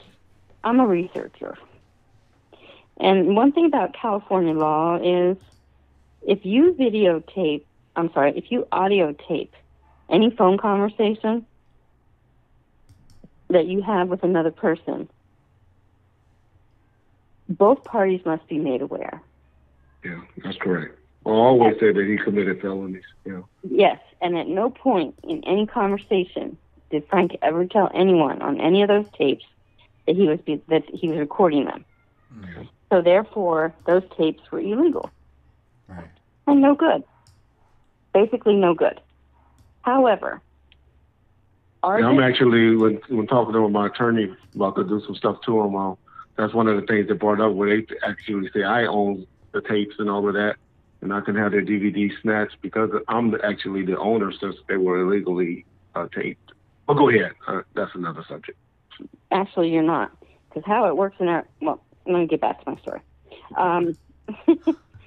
and I apologize. I know. Well, who's the owner? I'm talking about on between myself and Yes. Okay. So when you tape someone, you have to make them aware initially, before you have a conversation, that you're both being recorded, and you must agree. Correct. So at no point did I ever hear on any tape Frank letting anyone know he was being recorded. They were being recorded. Right. So when Frank passed, apparently, according to RJ, I say RJ's World, he had a verbal agreement with Frank that Frank owed him $24,000. So he sued Steppin' Up Productions, which was Frank's company. Well, Frank had passed. So therefore that became Deborah's property, just like everything in Michael's house and Michael's belongings and everything Michael owned was mine. When they took their last breath, their spouses or whoever they named in the will, like me, myself, everything they owned became ours. Right. So therefore, in retrospect, he sued Steppin' Up, which he spelled wrong in the court documents. So he sued the wrong company. The company was no longer in existence if Frank passed, because Frank was the owner of the company. So there was no Steppin' Up, which, number 3, leaves Deborah. Well, the $24,000 that Frank may or may not have owned, which, because we will never know. Right. Because, like you said, it was verbal. He asked if he could have, and Deborah was very distraught. Mind you, this happened shortly after Frank had passed, too. Right. So if she's distraught now in 2019, 6 years later, can you imagine this happening then? Right. So he said that to her attorney, what I'll do is, instead of taking the 24, since you don't have it, I will take the tapes. Gotcha. Okay. Well, she knew nothing about it. She said she knew nothing about it, and RJ took the tapes. So that's how he acquired the tapes. Which, again, I researched the law in California, and Reg, you can tell me if I'm right or wrong, but what I read was, if you sue for monetary value, then you can only accept monetary in return. You cannot take physical belongings or materialistic items. Yeah, I don't know. I don't know. I have to ask Kenneth McLean or somebody like that. Yeah. But well, that's so what the bottom line you're saying is that he was suing her for money that Frank obviously owed RJ for whatever reason. He must have gave her a personal loan or something. And, well, I don't know. He may not have loaned him a dime. I don't know. But according to RJ, Frank owed him 24. I heard 27,000, but it might be whatever. 24. Yeah. And so he, in lieu of taking that, he took the ownership of the tapes. Is what? Exactly. Okay. He took the tape. And so Michael was illegally taped. He didn't know he was being taped. You were being taped. Yeah. Everybody was being taped. Yeah. So nobody knew it. And so by RJ reusing those tapes is illegal, because they were obtained illegal. In the state of California. In the state of California, because of the monetary value. Because some states you can do it, like New York, you can do it. And that was, if any of you guys ever heard me arguing with the guy on Heidi Weiss, what was that? Tupac. Tupac and that one with that dude from the Broomfield. Yeah. That was my argument with him. Well, I should have sued him as well. I wish I was broke back then. I would have sued him for that, because Michael was living. And he wasn't allowed to take that without my consent. And he played it on a DVD. Well, here's one step better. In the state of California, if you do take any item that can be reproduced or you make money from, you must have what is called a signed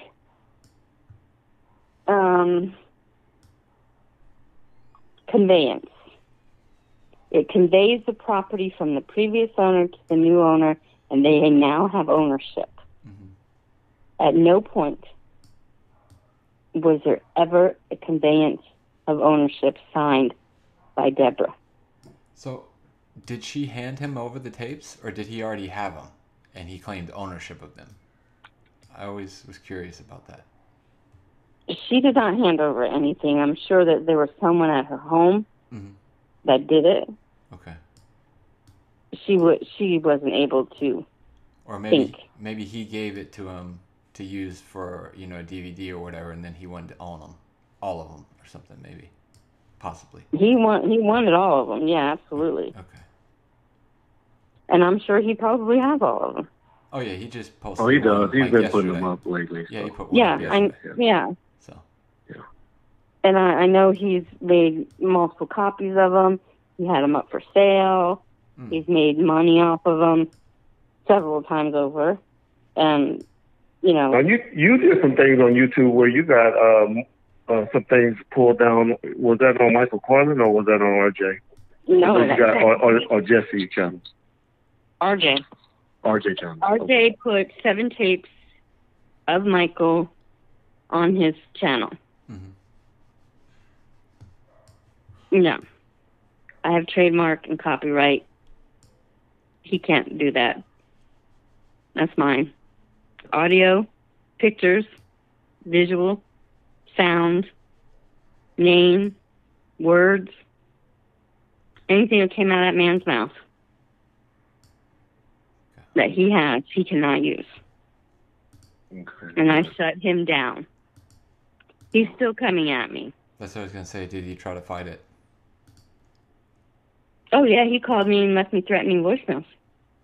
He said it was either you or Reggie Wright, and I don't give a shit who it was, but I don't care how much you hate me, just call me back and tell me it was you or not, because whoever it was, I'm suing him. And he left me. Always talking about suing somebody. Yeah. You know what? With a stroke victim-looking ass. Tell him, he's a stroke. You ever look at his mustache and see how crooked his fucking lip is? And this is, that dude is just sickening to me. But anyway. Oh, I know. Let me tell you. Yeah. He doesn't have a clue what it's like to live the life that I've lived. Yeah. Because it has just been devastating for me losing him. And then all the shit that family put me through for what? Yeah. For what? 3 hearings. The third one, their attorney stepped down. They stole all that shit out of the house 2 nights in a row. Because the white bitch got everything? Seriously? There was nothing to get. Nothing to get. You called him the devil. You didn't have anything to do with him. I was the one who was here. I am not a medical professional. I am not a licensed medical professional. And they claim that Michael was under my care, my medical care. Now, if I wanted Michael dead, for what reason would I want Michael dead? And why would I give him medication? He's already taking medication. I would have to stand on that man's shoulders with a goddamn plunger. Because if he wanted to take it, he'd take it. If he wanted to do something, he'd do it.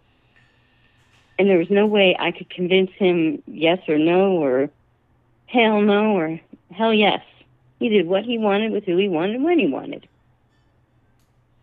And you know that better than I do. And then they said I slipped it in his food. And this one guy went into like intricate detail on the internet on this blog about Frank of how I did it. I go, wow, you seem to know a hell of a lot more about drugs than I do. Maybe you did it. I mean, it was so bizarre, the things that they were saying. And oh, yeah, these people are mean on the internet. So. Oh, hey, John, I just sent you a picture of RJ. The post up it's on Facebook Messenger so people will know who RJ is. Okay. Oh. Fester, Uncle Fester. Yeah. Okay, so we talked on that. Okay, so on the Gatto situation, that was the clickbait that I used to get people. Okay, go ahead. No. That's all I was going to ask was. So on that, you pretty much just said Michael told you that he said that, and or he heard that. Yeah. And that he heard that, and there was something about a Kathy Scott email or something like that. Oh yeah. If you could tell them how that went and how that was a major coach thing Well, go ahead. Just tell it in your words. Okay. I don't want to coach you. Okay. I have gotten so many emails, text messages, messengers from Facebook, from so many people. I swear they've just come by droves. I don't know how they know me. In any event, I got a blind message from, I don't know where or who, but it was a conversation between RJ and Kathy Scott. And Kathy says to RJ, you are going to make millions off of Michael Moore. Saying got him. Saying he heard got him. That's what she said. Saying he heard got him. In fact, you could write a book or make a movie about and title it Got Him, the Michael Moore story. Yeah. And so now, based on that, and so you said again that, for those that just tuned in, that RJ, for some reason, always claimed that he wasn't there. And you said you got firsthand knowledge from Michael Moore that RJ was the one that actually was there. Him and Frank was taping and kept emphasizing using that word, according to you and Michael. But say it in your own words, how did you say it? Well, he said that, well, the tape that I saw. And you know what? And let me just say this. To even show that the got 'em shit is bullshit, y'all, didn't y'all remember how I always said the first that I ever heard, and this to show you how the lies just, things just don't add up, because even I would have had to clean this up. And in the first interviews, I said the first time that I knew that Suge and them had got shot was when I said Neckbone and Buncher came to me and said, hey, Reg, Suge and Neckbone just got shot. That Tupac and Suge just got shot down the street. And what was my response to them? That I always said, I thought they were joking. Yeah. Because what? I thought they were joking because I wasn't there with them. Yeah. And so I thought Suge had just sent them in there fucking with me. Mm-hmm. Now, why would I even say that at the beginning if I thought, if I had just heard got them and I knew something would happen? And then I also say, when did I even experience or believe them? Is when what? I saw the police cars taken off from that was working the door at the club. Is when I was like, oh shit, maybe this shit really happened. And then that's when I bring George Calise over, and then that's when George Calise, immediately we jump in the car and go and go down to the scene. So my point to all of that, because I know it's a little deep for most of y'all, if I would have heard got him over the radio, I would have been like, oh yeah, when Buncher and Neckbone who came to me and said Suge and them got shot, I would have been like, oh shit, let me go check on them. Mm-hmm. My response was, why are y'all tripping? Why are y'all playing? Was that nigga mad because I wasn't with y'all? But I know that's too deep, y'all. But go ahead. All right. Hello? I'm here. Okay. I'm here. Yeah. So how did Michael tell you? And I don't mean to shoot down what Michael said, but I know my position on that got him shit. I believe that was something that was pushed, or they created, and Michael, even back then, because he wasn't just saying it in 2004 on DVD. I think he must have said it before somewhere on the phone conversations between him and Frank. I don't know, but in my opinion, listening to the conversation, it was just like people dramatizing. Everybody want to be a part of something. Everybody want to tell Frank he's been killed and this, and everybody want to kill Frank. And they not knowing, from Larry to Michael to everybody, that I had Frank working at another location secretly. I'll be like, damn, I want to have this nigga killed. Why am I got him working somewhere secretly? And why, if he's listening to this and believe this, why is it? Maybe that is why he stopped working there because he believed that, because everybody telling him that. But if I'm doing that, why I got him working at this location secretly for 3 or 4 months after Tupac got killed?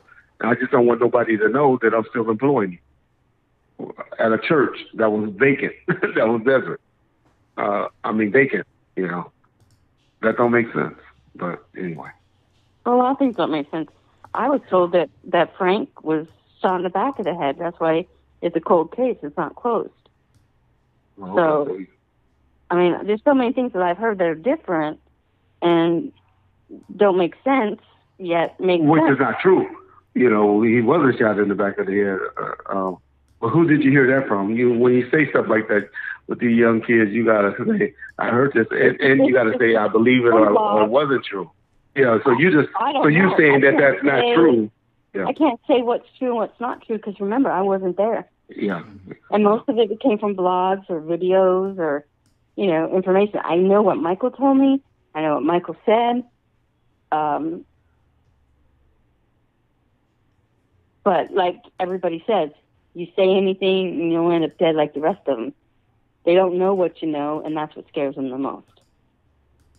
And following up on that, do you believe that? Because you know how Michael passed away, right? Do you believe anything suspicious about Michael's death? There's some parts of that day that I wasn't really there.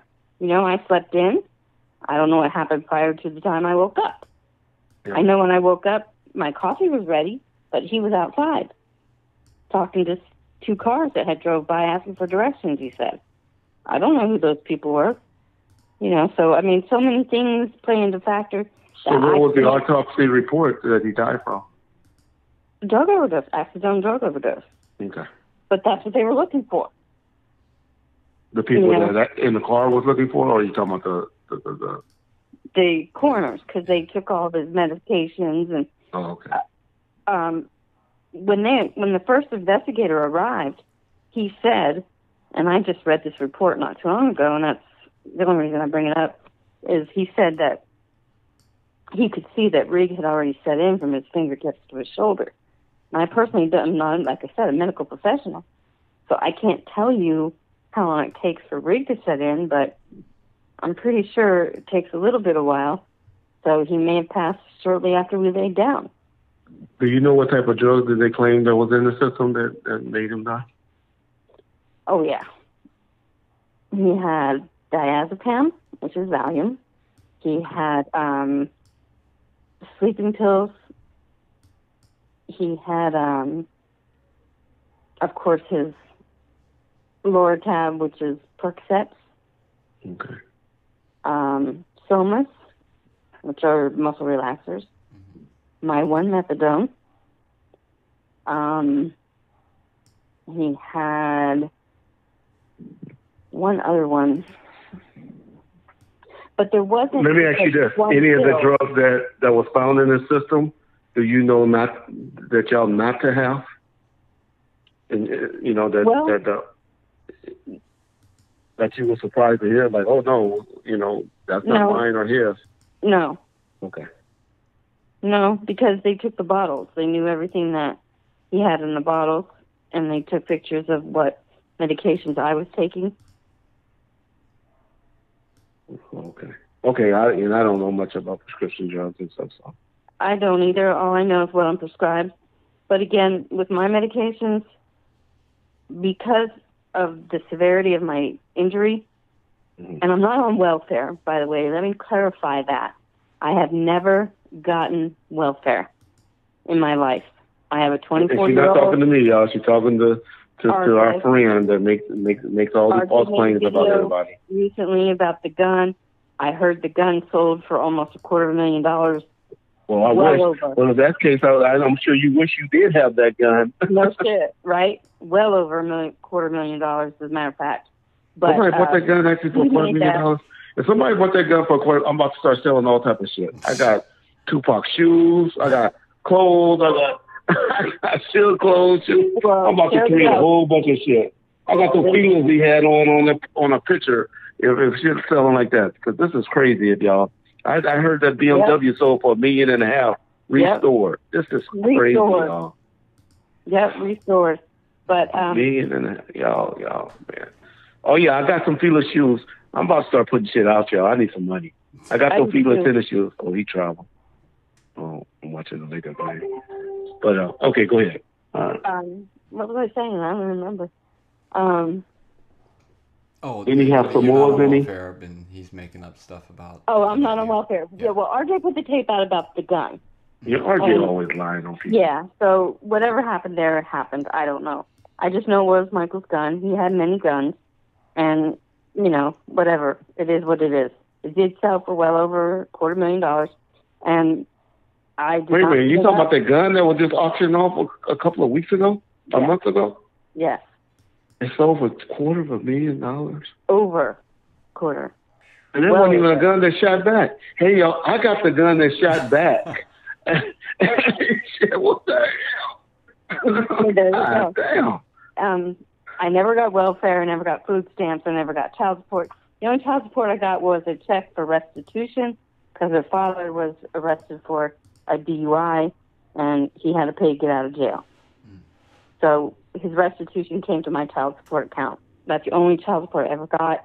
I am on Social Security because of my neck injury, and I have acquired some other conditions based on that, which is nobody's business, and I'll leave it at that.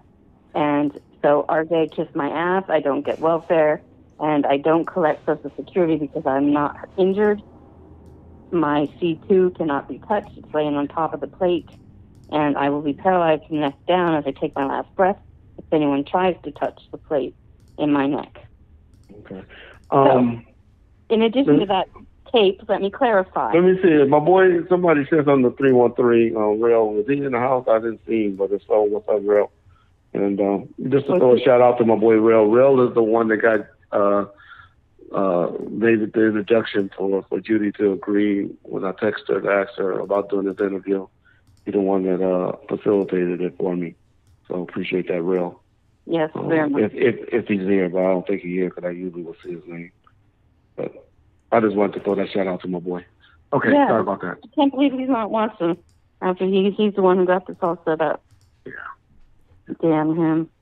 Anyway, so I'm not sure what all was on that. Because after this interview, it's going to be that we already knew each other and we've been in cahoots. Oh, okay. Yeah, that's true. You had this done for me because I'm this big, bad, tough, rich, or whatever guy. Well, I was sleeping with the neighbor lady's kid and I shot JR. All of it.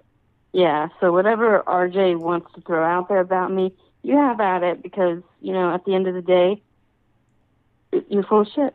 You just don't know what you're talking about. You don't know me. You never met me, but you like to talk a lot of shit about me. And whatever you have to say is bullshit. Okay.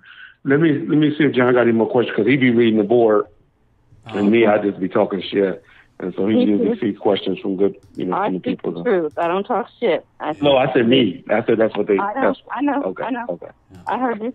Well, okay. One thing I wanted to ask, we asked it, but it didn't kind of really fully get answered, was in what way, and if you can kind of relay the way he told you that he heard, Michael, that is, that the Gotham stuff. Because I just want to hear in what kind of context he told me he was standing next to Reggie. Okay. And he did not have a radio. Mm-hmm. And across his radio, he heard Gotham. And when you said across he, you talking about mine. Mm. Right. Yeah. Across Reggie's radio came Gotham. Gotcha. Okay. So that was the context of that, but basically it is. Yeah. But he, too, was very pissed off when he saw the Broomfield documentary, by the way. What did he dislike about that? What happened on that? Yeah. Well, he just said, he was just really pissed. He's like, I go, look, baby, you're on TV. He goes, what the fuck?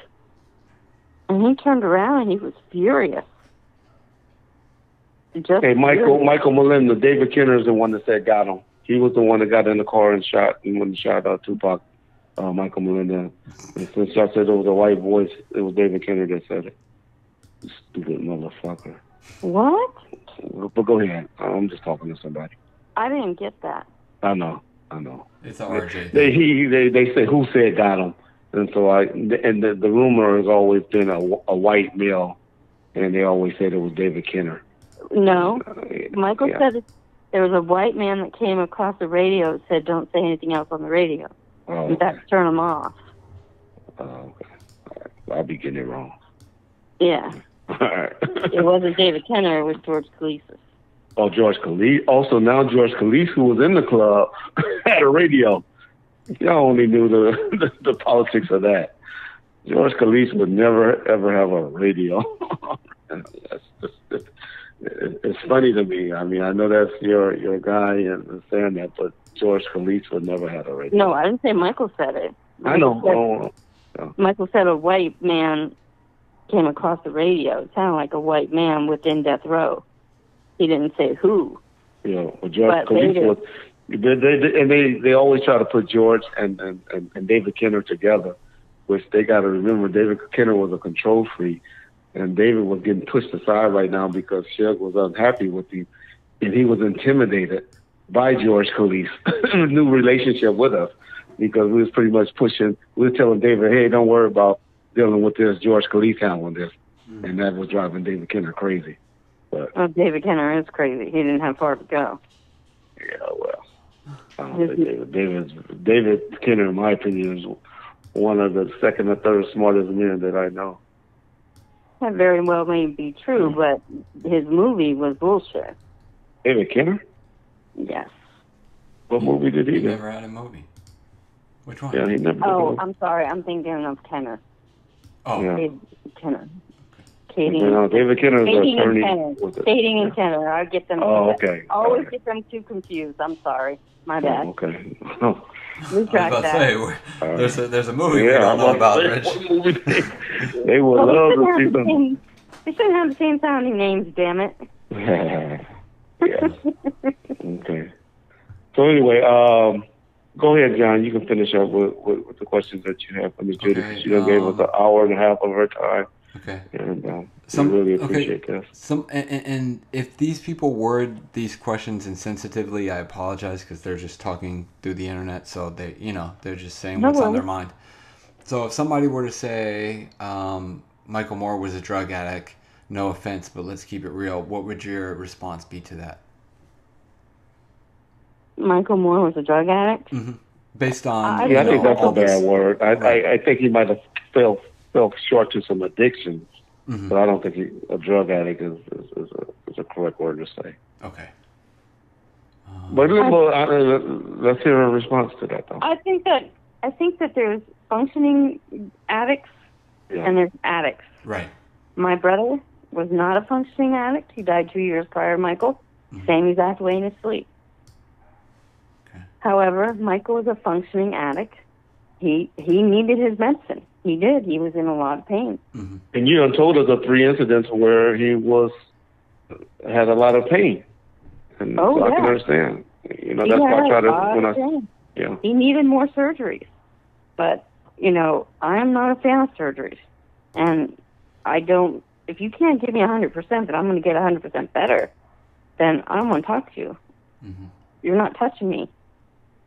And Michael kept saying, well, anything better than where you're at is better than nothing. Okay. But, everybody has their own choice about and thoughts of how they feel about surgery. And after the fourth one, I had struggled enough with my pain and my constant pain I live with today. I still get treated today. And I can only imagine what he was going through with his back pain, too. Mm-hmm. I agree. Yeah. I agree, because I get a headache. And I got to take some leave. Oh, God. I can't deal with medication. With pain. I can't deal with it. I'm a little bitch when it comes to pain. Me too. Listen, I had my neck surgery. I was miserable. Yeah. Miserable. Somebody asked, why would Michael Moore take methadone pill when it's a blocker to opioids? I don't know. I'm not big into pills, so I don't really know to the extent of what that means. Okay, I was on methadone for pain. When they came out with methadone, it was supposed to be for, like Suboxone, to help people get off of opiates. However, they found that more people came back after their studies and said, it had really helped my pain. So they started subscribing it for pain. Okay. And I was on methadone for pain. Okay. So that's why I was on the methadone for pain, and he probably thought that it would release him of some of his pain. Yeah. I can't speak for him, but that's the logical thing that I can think of. Mm-hmm. Okay. In my mind, that's how I make sense of it. Gotcha. Yeah. Okay. And it's unfair that people blame you for that, for him being a grown man. Like I said, if it was a needle injection or he wasn't comatose and you was forcing it down his mouth, if that man decided to put some medication that was too powerful that was yours in your system, then that's on him. And I hate to be so brutal how I say it, but that's just the truth.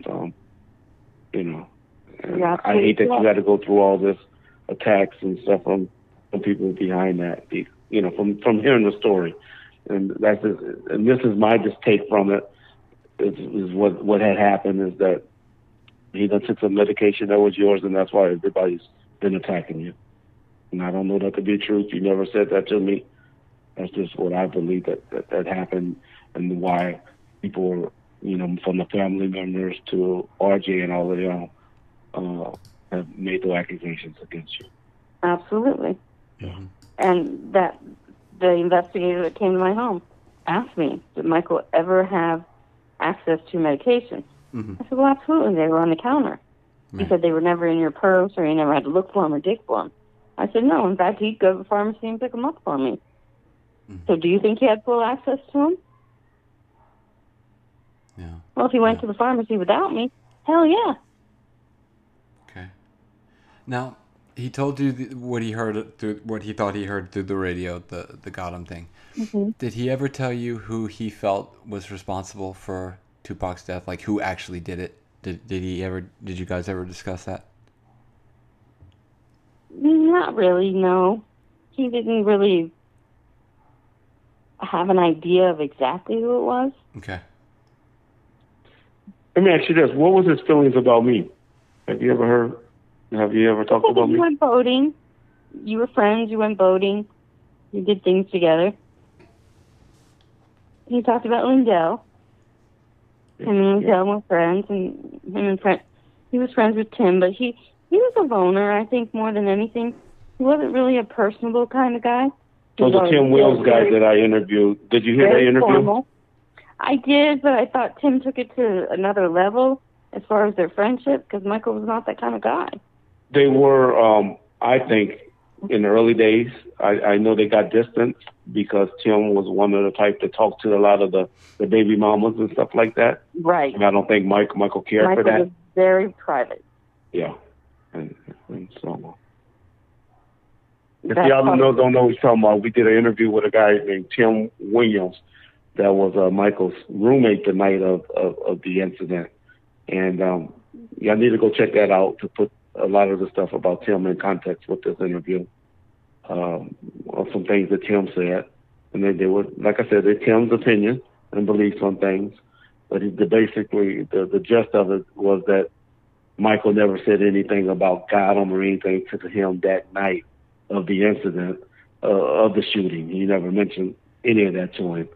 And them being close as they were, he just thought that would be strange that he never mentioned that to him that night. But I also heard that night was a very frantic night. A very long night. Well, after he got shot, after Tupac and shit got shot, oh yeah, everything was chaotic. Yeah. Yeah. That's my point. Yeah. Okay. Yeah. Mm-hmm. And didn't Michael ride to the hospital with you? I don't remember that. I thought it was just me and George Calise. But, you know, I might have had Michael ride with me. I don't think so. I don't remember. Didn't you pick him up at the hotel? No, I didn't go to the hotel and then go to the hospital. No.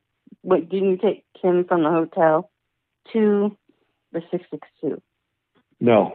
I know that for a fact not to be true because I went by the MGM first and I saw how chaotic that was.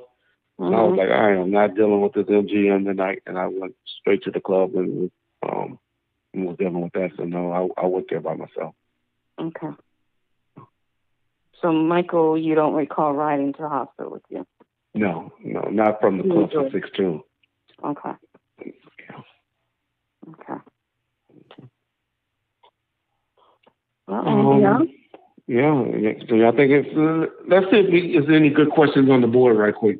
John, were you going through the questions on the board? Yeah, I'm looking at them, but a lot of them are off topic. Okay. But let me. So the gist of it, y'all, from the interview is that we now know that the truth of what happened to Michael Moore, how he passed away. Judy explained it to us, in my opinion, in good details. We're not trying to say the Gotham thing that Michael didn't say that or anything like that, because she didn't say that. She stuck by that's what he always told her. However, the only thing that comes out that's a little contradicting to what RJ put out in his documentary is that RJ had always told me that he wasn't there doing the taping, that Frank already had this tape, and Judy said that from what she know and what she saw on some tapings on YouTube, and from Michael's own words to her, that he was there, and that he helped Frank with the camera or something like that. I'm sure that'll be up for debate. RJ going to still change his mustache is going to get even more crookeder once he hear that statement, because he's always denied it and he hates to be called a liar. So we'd love to hear his response to that. And I guess RJ pretty much has played everybody dirty that he's come in contact with. And, Michael Carlin and I became pretty good friends. And when Alex introduced me to Tanique, he told Tanique, Alex, that night on the phone. It was like a 3 or 4 way call. Mm-hmm. Positively, under no circumstances, introduce her to. And I had hung up. Alex told me this later. Alex and I no longer talk. Mm-hmm. Okay. I was never to be introduced to Tanique. I was just Michael Moore's fiancee, not his wife. And I was all over the map. I didn't know what I was talking about. I was full of shit. And who said blah, this? blah, blah, blah. Apparently, RJ did to Alex. Oh, okay. That's what Alex told me. Mm-hmm. Okay. So, and Alex gave me his password to his messenger. And he was messaging all kinds of people, the evilest, foulest, disgusting shit. Oh, that's him. Yeah.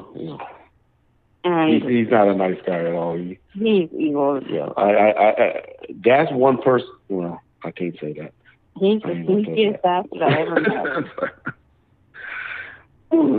These three guys, they work. I call them the Three Stooges. Michael Carlin, I have a lot of respect for. I like Michael Carlin a lot. I'm disappointed that he has not contacted me or kept in contact with me. I even trusted him.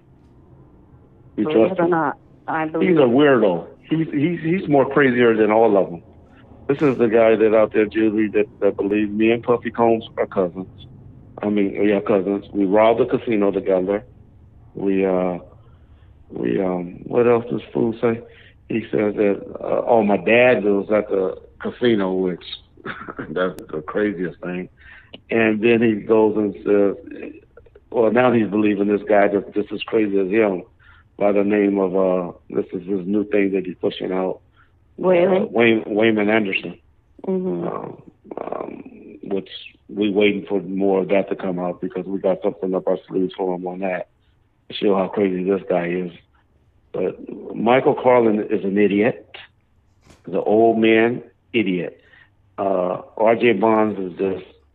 I really think R.J. Bonds believes half the shit that comes out of his mouth because he's so arrogant.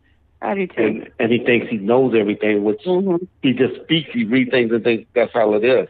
He reads things that other people already say. Yeah, well, that too. But he just comes to create things and makes things. He interprets, reads something, and then, this is how it is. Mm-hmm. That's not how it is. Just like he goes and say, Reggie, you ran Death Row into the ground. You didn't do this. Everything that he's talking about happened in 2005, 2006. Everybody knows that I left Death Row.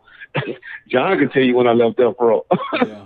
At the end of 2001, 2002. So why am I getting blamed for bills he said that Death Row was broke and they only generated $250,000 in 2004. Yeah. One album, all the sales of All Eyes on Me and Greatest Hits and all of that, which Shiv owned outright, all of these particular albums. This is when downloads and digitals were starting to be done. Mm-hmm. This is in 2004, so they were making money, new money. That was newfound money that was being generated at this time. But my point is, he wouldn't know this, but he sets up and speaks on it and tell his idiot 24, 25 cheerleaders like it's factual. And that's all I get mad at him is, why you just make up things like it's factual that he reads $1 million worth of expenses, but he said, but Death Row was broke and they only generated $250,000. Because I wasn't there at the time, but Suge Knight and Death Row filed bankruptcy only because of the Michael Herrio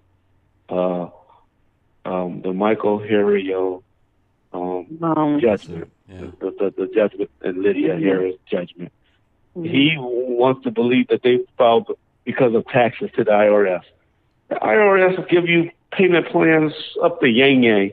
He should know that. All the liens. He don't know that because he got liens, and once you get liens on you, that's because you didn't pay those particular. He has liens, franchise tax board liens. Or they deem you can't afford to do a payment plan, so they put it in lien. But but that's the idiotic stuff that he just says and sit on his ass on the soap opera and creates.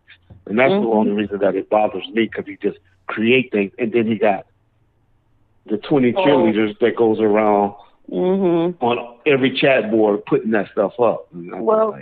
Alex put up a video on YouTube that I recorded you and... Sharita. Yeah, Sharita, yeah. That I recorded your phone conversation. How in the hell would I do that? Yeah. How would I know when you two were talking, first of all? How would I know? I don't even know your phone numbers. Yeah. I don't have any video recording or tape recordings in my house to tape anything with except for my smartphone. And how would I do that? Yeah. I mean, I don't know. I'm very challenged with electronics. I couldn't even tape my own soaps to watch my VCR. My sister. Well, we all know that Tanique is the one that taped that. I somehow must have merged him over when I wasn't trying to merge him over, and he taped that. But what does it say? It should show you two things if you listen to the thing. That Sharita and I ain't never seen each other naked. One, and two, that we had nothing to do with the murder of Tupac. If you really listen, if you want to take any of that to value, and that Kevin Gaines had nothing to do with it, that we were talking about an incident with Shiv kidnapping her and Kevin Gaines, and that I'm saying that he wouldn't have took you back after that. Why would he take? Men ain't gonna take you back after something like that happened. After he knew now for a fact that you was with another man, and right. She made the difference of that. That's all that comes from that. But they want to believe more to it and go into more, and so. And then they put my name up there that I taped it. Yeah, well, that's Alex. They put Terry House. They put Terry House on it, which he didn't know, but they make it seem like if Tanique has something, Tanique lives for the 22nd of the month. And most people don't know what the 22nd of the month is. There's about 3 or 4 people that's listening right now. John, Gabo, 313, Lay Legend, and all them. They know what happens on the 22nd of the month. Mm-hmm. and then if y'all don't know what happens on the 22nd of the month, that's when they get their YouTube deposits, their checks, their direct deposits. Yeah. And Tanique lives for that. So if he gonna get anything, they're gonna get some generation or some stuff. Trust me, he gonna put it under Team Tanique review, so he can get that check. Yeah. And if he didn't put it up first, then why the hell is my name up there under Ramona, who I don't even fucking Because know. What happened was they were trying to bait the family, and I was always wondering what the hell conversation could they have. Why the family is being stupid enough to fuck with these people. Well, So now I know. They got a motherfucker that's been in jail since 1995 named Wayman Anderson that to convince people that was talking third-handedly into the show that Reggie, Dr. Dre, Snoop Dogg, and some other fool, I don't even know who the other person is, was trying to lure him over there to kill Terry Carter. To have, well, I forget who was trying. Oh, for sure to get killed. And they hearing this and thinking they got this tape recorder station, not sure knowing that this is some fool that's a snitch that's been in the K-12 module with another guy reportedly, and been in jail since 1995. So how a guy that's been in jail in prison since 1995 is going to be able to lure Suge Knight over? I couldn't even get Suge Knight to go and meet somewhere. But a guy that's been in jail in prison since 1995 is going to be able to dictate and have Suge to be on time somewhere after we all know how Suge ain't been on time for nothing in his life. I don't even think he's been on time to court in his life. I'm going to be able to lure him over to Towns Hamburgers. But this guy, and everybody always call this guy in jail or before he dies. I mean, before something bad happens, everybody call Wayman Anderson. I mean, this is a dude that's trying to get out of jail that would do anything. He ain't trying to get out of jail. He knows that's all done. He uses RJ and Michael Carlin and all of them for money to get stuff from him. Now he got Michael Carlin is telling him he's going to help him with his appeal, which all his appeals have been exhausted by now, and I'm sure for somebody that's been in jail since 1995, if he's still trying to get some appeals, you's crazy. But he's been saying he has stage 4 cancer for over 4 or 5 years. Right, that's right. You know, but I'm just saying how these guys just crazy, and they and the people that listen and believe this, and I just be like, wow, I am starting to realize that people are just fanatics. Or let me just put it this way: common sense isn't really all that common. Exactly. I mean, no. In fairness, Judy, 90% of these people on this board, especially on this channel, are good, smart people that's looking for Tupac content or already know most of this stuff, and they helping educate me and just looking for the truth. I'll give that. There's about 5. The other 5% people just trying to be funny. They just want to be the one to get the jokes and to say something crazy. Well, that's 5% of the people just some stupid motherfuckers. Yeah. Stupid. There's no better way to put it. Yeah, and that's their family. My mind. It just blows my mind, some of the things that have been said about me, or just come my way, and it just blows my mind. Yeah. It's so hard to believe that people actually bite into this. Yeah. They buy into it. It's retarded. Yeah. It's unfortunate, but hey, that's just what the world we're living in now, and we keep it going. And I like I said, I do this mainly just to try to put the content out, and it makes me remember a lot of stuff. A lot of people I done met on here really it done re-jog my memory and stuff like that. But a lot of this stuff I really forgot. I done made a lot of dates and stuff, mistakes like that because I forgot.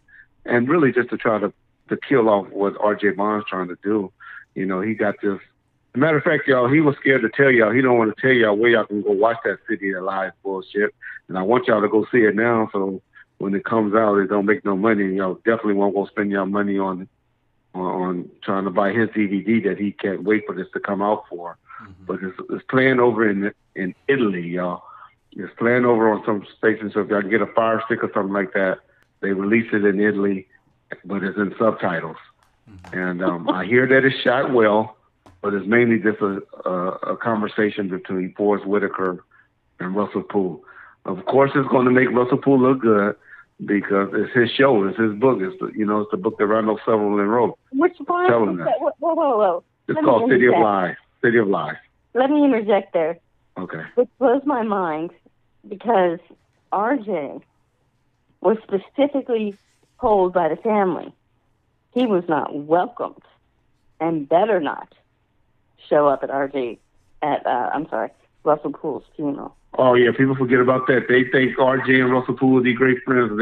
They were hating each other, but he got his son out there, Kurt Poole, who's out there. You know, a guy that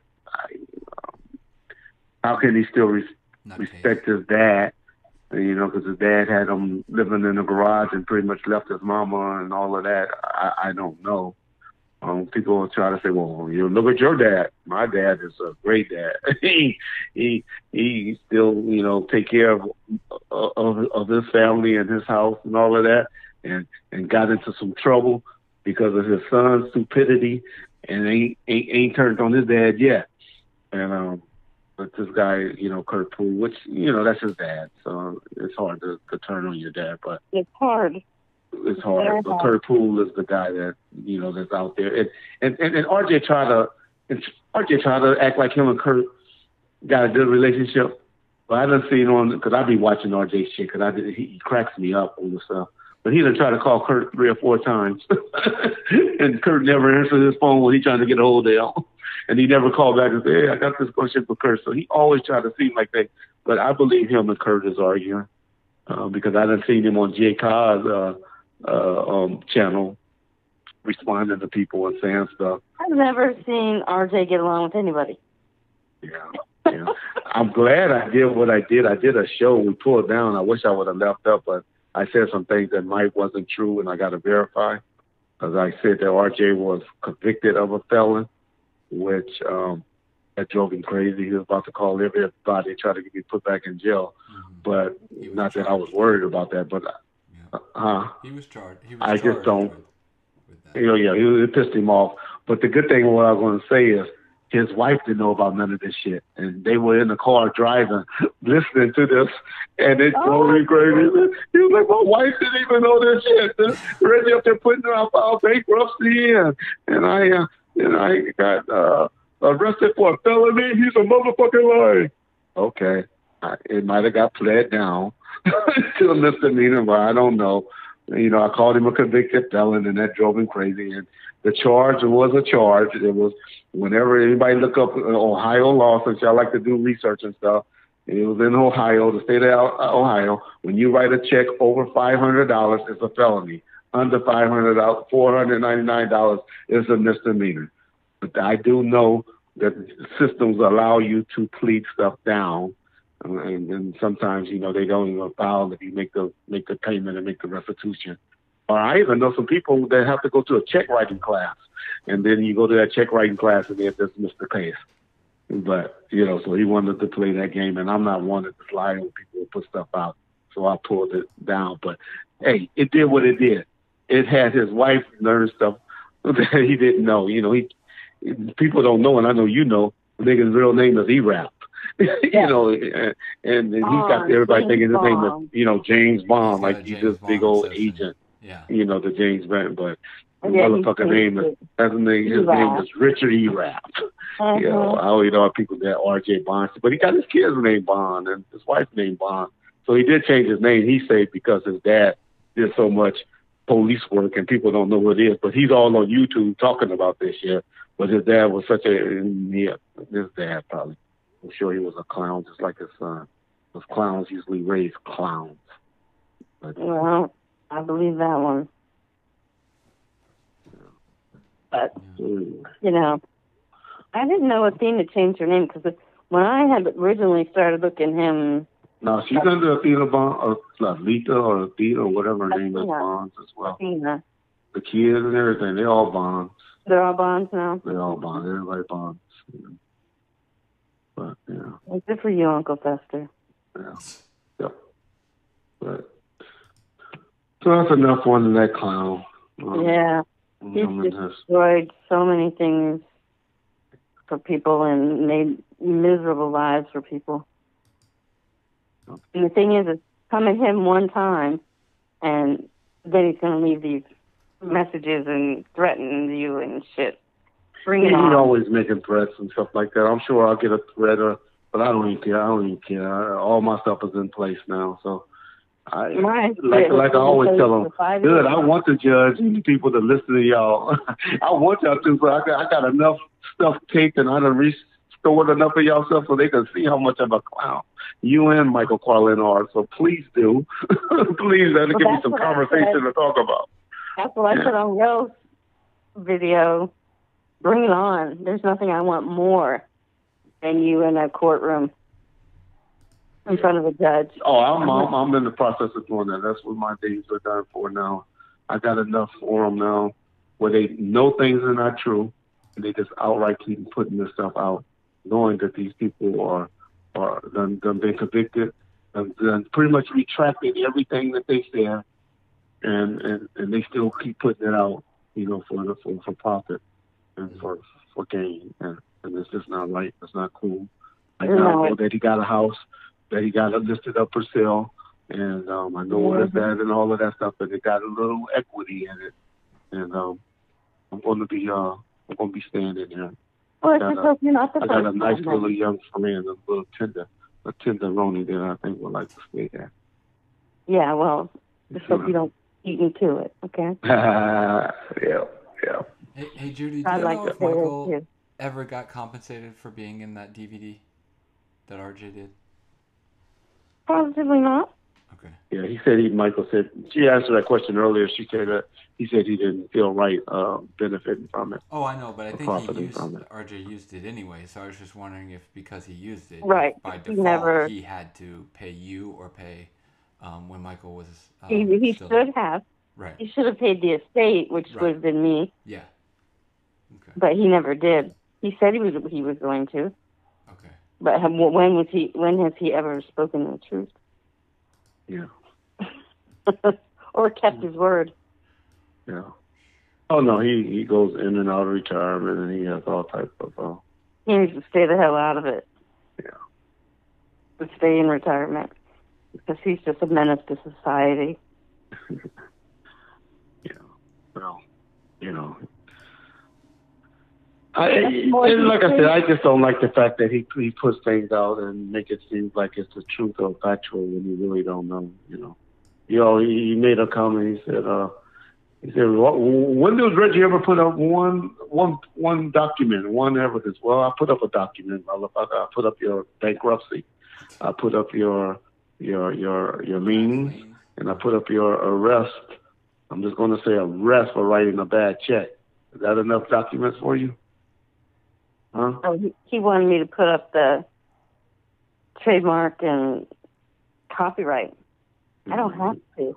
Yeah, he got a little computer. He doesn't learn how to work and stuff like that. And so him and his 50 viewers can go and watch it. And most of them our viewers laughing at him because there's only like 23 of them. But anyway, I gotta stop. I keep saying I'm going to stop. Well, the thing is he doesn't stop.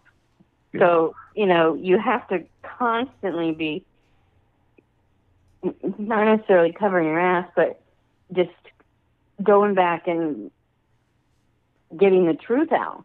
Mm-hmm. Yeah. Because everything he says is bullshit. I know, and that's the unfortunate thing about some of the younger people that's as trolls. They keep, and then they go on other channels and then start typing that shit up, and so a lot of people are too lazy to do the research, and then they start believing it, and that's how the myth grows and grows and grows and grows. And that was two things that, well, actually three now that I think about it.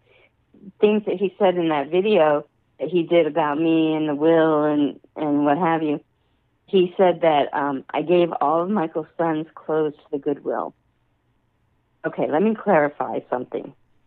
Maximus and the neighbor lady, who I have a restraining order against, came into my home on my property with a restraining order against them without my permission. I had all of his clothes boxed up. Why doesn't he attack you like this? You just someone that was with Michael when he... He doesn't even know me. Why did he take this personal attack on you? Because he went to the family and got the documentation, he said. And I don't know why they don't like me. I don't know what I ever did to them. Well, everybody thinks that there's something, and people don't like fiancés.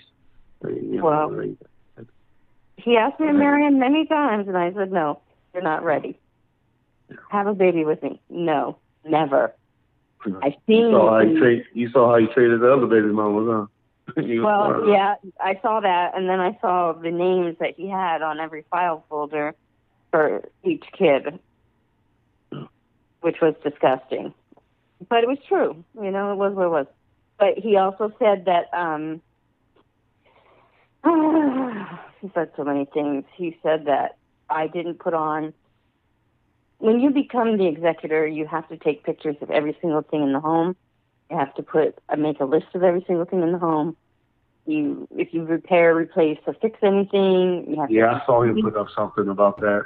Right. He put up the things that you didn't have listed on the bankruptcy, you know, or not the bankruptcy, the trust sale or something like that. Like right. They're trying to hold stuff back. How the fuck am I going to sell TVs that were stolen? Yeah. How the fuck am I going to sell game equipment that was stolen, or his computer that was stolen? And Michael was not a watch collector. Let me make that clear again. Michael was not a watch collector. Yeah. The watches that he had was the watches that I bought him. And his favorite one was his Raiders watch that I bought him with the matching ring. And he wore, you know. Yeah, most of y'all don't know Mike was really originally brought up in Oakland. So he's an Oaktown boy. Yeah, he was a Raiders fan, diehard. Yeah. And I bought him a Raiders jersey for his last birthday, but of course I was banned, so I didn't get to see him for his birthday. But he cherished that thing. He wouldn't even wear it. Yeah. But the proof was in the pudding. It wasn't like you was with him years before. You was laying in bed with him when this happened. So, right. You know, and so you know, that's all that matters. He was with so many people, and you were just one of them. Well, okay, well, you know what? One. Yeah. I was the one that was with him when he died. Yeah. And the person who loved him more on earth than me. And didn't y'all have checking accounts together and stuff like that? We had checking accounts. Yeah, we had savings accounts. We had our insurance policies. We had every card that he had, whether it was a Costco card, AARP. It said Judy Moore. So you don't need that to explain. That's enough. That's he called me Mrs. Moore all the time. Yeah. Well, I know he does that because he always called me Mr. Wright. He always said, Mr. Wright. He talks about himself as Mr. Moore. Yeah, that's the way he talks. Yeah. But Judy, I promised John I wasn't going to have this show long because he gets mad when I do too. And so, Judy, I'm sorry you had to go through all this. It's really nice. I'm sorry for anything I ever said to you in the comment section, going back and forth with you. Oh no, seemed like a real nice young lady. Thank you. I can see why Mike was, obviously loved you, and just your personality and the way you come off is good. And so, you ever need anything, ever have any questions, you got my number now. Feel free to call. Likewise. And anything you ever need to clear up and come there, you always have a platform here. We do shows. We'll try to do at least once a week.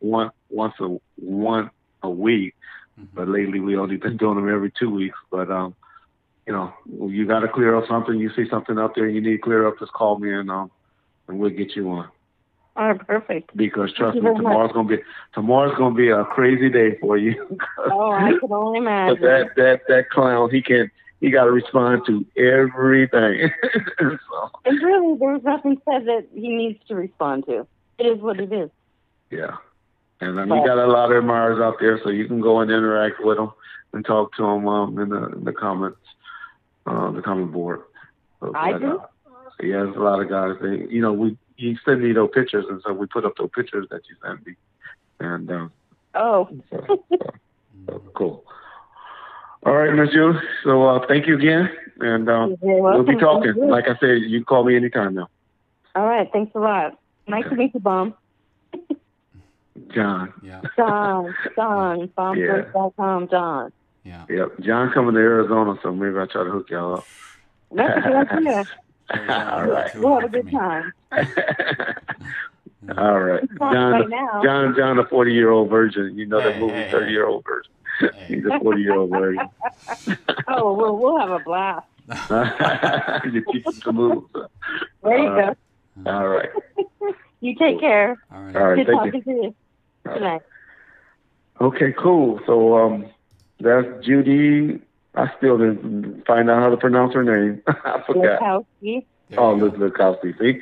See, y'all, I tell y'all about me and this phone. I never know how to disconnect people and stuff. Everybody be getting mad. That's why I tell you, this is how the Sadiq shit happened. I don't know how to work these phones. I was just ready to disconnect, and I heard you say that. So. Yeah. Okay. Cool. All right. Take care. Bye-bye. All right. Cool, y'all. So that was Judy. Seems like a nice lady. I really do. I'm not just saying that because she just did an interview with us. She seems like a nice lady. I hate that she's going to have to get attacked tomorrow by the road killer and RJ, but I think she's a big girl. She should be able to handle it. Yeah. Let's see. Okay, so the next one we got coming up, y'all. I know a lot of y'all didn't hear it, but y'all, when y'all go and listen to the replay, y'all hear what we did about the Keffe audio that played. Mm-hmm. I kind of explained myself to say I was kissing the ass a little bit because I'm trying to get the show for you guys. I don't need the show because anyway, I'll wait till I get the show and then I'll give my opinions on that. Yeah. But apparently you guys do. And, you know, I'm all about y'all with the good and the bad, right? I gave y'all good and bad. So we're going to do that. We might have to do a GoFund page for it. He's going to hit me up for about $500. I could tell. I need to ask y'all a question. I lost my phone charger. I need y'all to answer a question because I've been Mob James, y'all be looking out. Mob James did Vlad interview. I hooked that up, and he did Vlad yesterday or Tuesday or Wednesday, one of those days. And so y'all be looking out for that. But Vlad also called me today and asked me, who else do I think will be a good interview? And so I want to put it out to the community. I suggested Spider-Loke. I think Spider-Loke will be good because of the things he got to say about. Yeah. Well, number one, Spider-Loke speaks well. He talks good. Well. You know, he speaks very well. And then two, and I like Spider-Loke. 3, and then mainly though because he was with Death Row G Unit, and I sent to a few of y'all. Who else would Vlad interview that's been on Wheel of Fortune? Yeah. And so I saw that, and I sent that out to a bunch of y'all. He lost his trip to Jamaica and $9,000. I know he was mad about that. DJ 9 Sticks. You know what you can do? You can suck my big fat black dick. That's what you can do. So that's what you can do for me, dog. Big C Style. I've been calling Big C Style. Honest J told me he was going to do it at the first of the year, but I haven't heard from him. But you know, I'll be on him. DJ Quick responded to me, so we'll see how that goes. He said he got a bunch of shows he's doing right now, but he's going to get back to me. So we're going to have DJ Quick real quick, so I'm sure that'll get Trayvon Lane out of his coffin after he hears that interview, because I'm definitely going to egg that on.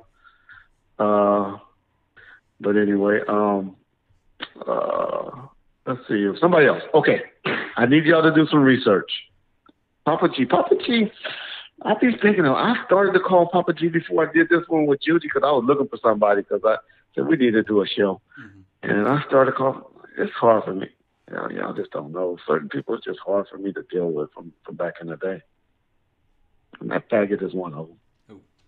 All right. He doesn't like me anyway. But anyway. Well, I was going to lie and tell him it was somebody else. And just wouldn't mention your name. But no, it's fine. He's a hard one for me, yo. He's a diva. But anyway, we might do Papa G.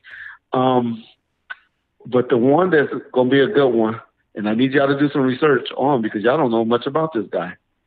But y'all will hear some things. And this is going to be one of those things where going to be said that shit nice, going to be mad at your boy Reggie, but oh well. This was one of the guys that I know that he's going to talk about because he's going to bring it up, and I don't try to censor people. But he told me this story, and I had already heard it. And he's like, Reggie, do you know that guy was trying to put you in jail and say this and say that because he was trying to do anything to get out of jail.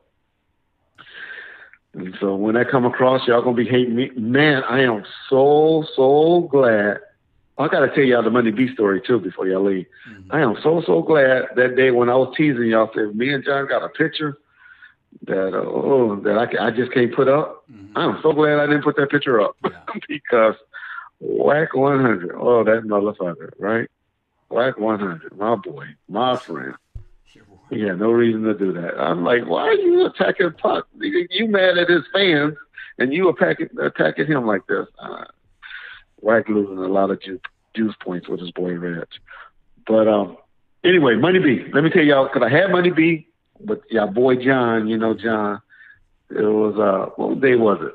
It was Sunday night. Well, Sunday night he was going to do it after the football game. Mm-hmm. And then I got tired. And then Monday. Yeah. Then what happened Monday? Was we supposed to do it Monday? But anyway, and I think I backed out. I was like, you know what, Money B, you're going to just bring too much attention to this bullshit. And we don't need it because Money B trying to do some stuff. So this is Money B explanation. He said he responded or told people before when the picture first came out. But this is what he told me to tell the fam and to tell people that happened. He said, that's not a Photoshop picture. Okay. He said,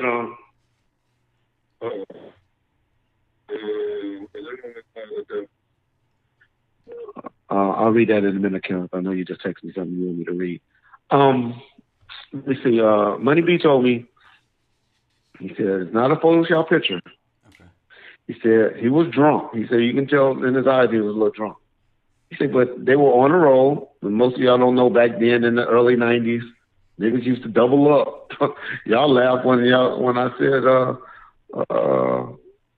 Michael Moore and somebody doubled up. Tim Williams was roommates. We doubled up. It was hard to come. It wasn't as many hotels as it was back then. And the record executives, they spend money on themselves, but they don't like to spend money on their employees.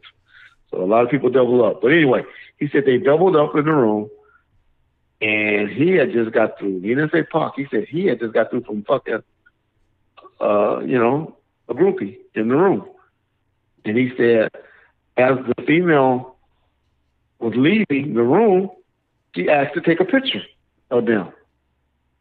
Okay. And she said Pac ran over there, got in the picture with him, and she took the picture. And he said, that's what happened. He said, y'all can believe what y'all want to believe. He said, well, that's how it happened. He had just got with a chick on the road, and the chick, as she was leaving the room, asked to take a picture of him, and he took the picture. And so that's his version. That's his story. Money B seemed like a straight-up dude, and I have no reason to doubt it. Yeah. And so he said, in fairness, he said if it wasn't him, he said it looks suspect to him as well. And he said he'll be clowning as well. He said that's what happened. So, yeah. RW Sports, why do I hate Tupac? Why would I hate somebody? Do you know how much money I was generating back in 1996 off of having security for Tupac Shakur? You have no idea. I had Tupac, Snoop, I had a studio, I had an office. Okay, speaking of office, this white boy Dave that's been talking, and like I said, I never heard all the interviews. Mm-hmm. I've just been listening to RJ. This white boy Dave is somebody that y'all never seen a picture with. So that show you, Suge Knight ain't never had a driver. Suge Knight had nice cars. That was the one thing Suge loved, was cars. And so that's why y'all always see Suge in his cars by himself. So Suge had a driver. This white boy Dave was saying he was Suge's personal driver. Not true.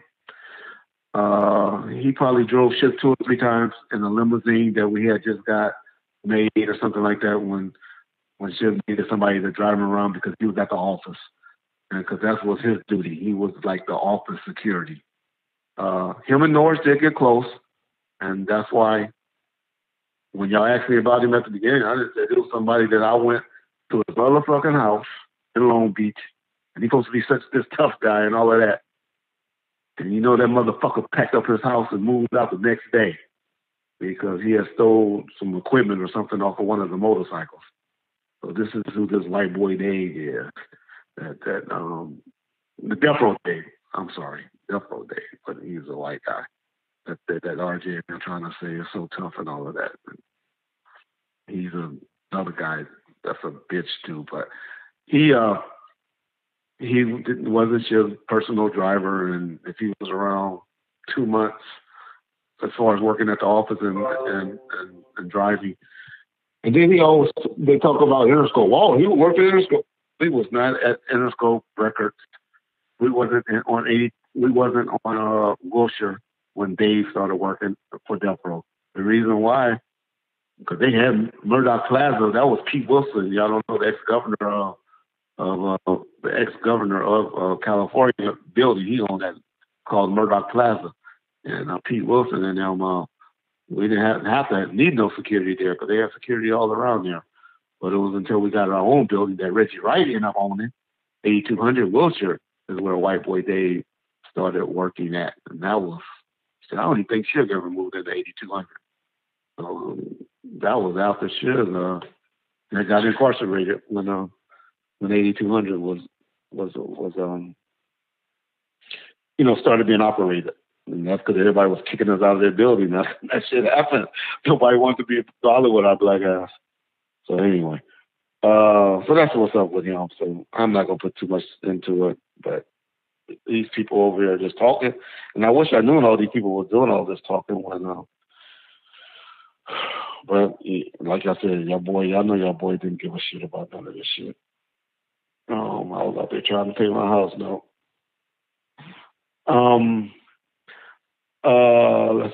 Let's see. So that's what's up with that. Somebody asked a question. One of the RJ fans asked a question I looked at and wanted to say, Reggie, what was your beef with Sil? Y'all see. Anyway, I didn't tell y'all the story. So the guy name is Mike Coet. He's a LA sheriff detective. He's the guy that Suge turned himself into, that he called and turned himself into when he did the hit and run. And he's also was one of the guys on Greg's task force that was on there. Don't care for Greg all that much, so y'all like that part. But he can tell y'all different things that happened on the task force and stuff like that. His name was Mike Coet, Los Angeles County Sheriff, detective. Him and Tim Brennan were tight. I think he replaced Tim Brennan when Tim Brennan quit the task force. I think he was the one that replaced Tim Brennan on the task force. So, but he's definitely the one that should have reached out to. He's the one that did the search warrant on the building when Death Row got raided in 2002. And so Mike Coet, he's going to be doing an interview with us. We probably won't do anything until about Monday or Tuesday. Let's not get super, super bored. Sunday and John, let's say at work. We may do something that day. So y'all look out for Michael. Y'all see that? That's going to be a great interview if y'all want to know about the search warrants, some things that happened on the task force, the murder route investigation. Of a guy that don't particularly care too much about Greg Hades, as far as I know. You know what? I can't say they didn't really care about Greg. They just didn't like what Greg did as far as writing the book and the DVD and all of that. But they still wanted to work the case. And that Suge turned himself into, must have some type of relationship. He can also tell us about the Chris Brown shooting and all that. He was like the LA County Sheriff. Oh, he can also tell them how Russell Poole got killed in the homicide bureau because he was a homicide detective when Russell Poole got killed, bullshit. When you had the when heart he got attack. killed. Yeah. So that's Mike Coet. He's going to be coming on if y'all need to do some research on him so y'all know who he is. And I'm mainly talking to RJ Bonds right now because he like to try to kill people credibility also. Yeah.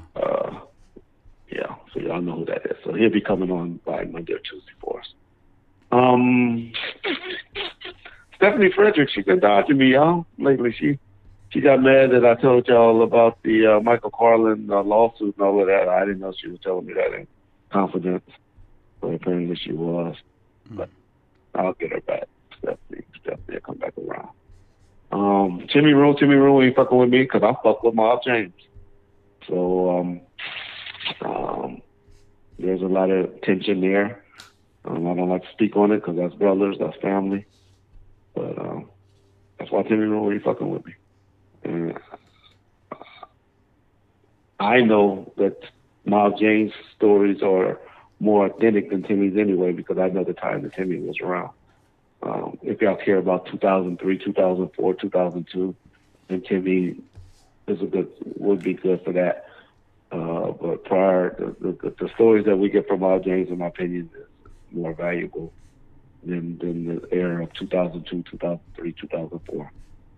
Because I'm the one that brought Timmy Rue back around. But Biggie can clear up all of that, because Biggie and Timmy Rue was like two peas in a pot. They were wearing together. Michael DeRoe is in prison, but yes, he is from the south side. Benjamin Corbin, but he can go over the jail mix. You can ask him questions like that, because I'm sure he knows all of that stuff. Benjamin, since I saw you sucking on that dick earlier in the thing. Don't y'all know I be remembering you motherfuckers that be speaking ill on things. But I be wrong sometimes too, because I sure be wrong when you Machiavelli motherfuckers. Machiavelli Media, call me. You can come and promote your things right quick. So that's Gal and John are cool.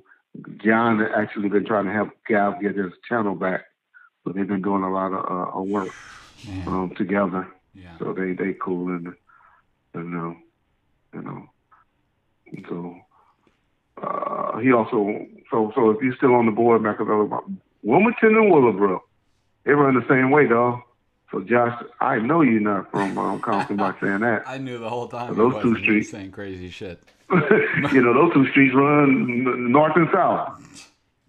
Probably 2 miles of damn Lakers are lost again. Damn Lakers. But anyway, but those two streets run the same way, so Josh Sanchez, get your streets together, bro. You ain't from Compton, Josh Sanchez. Overseas, guaranteed.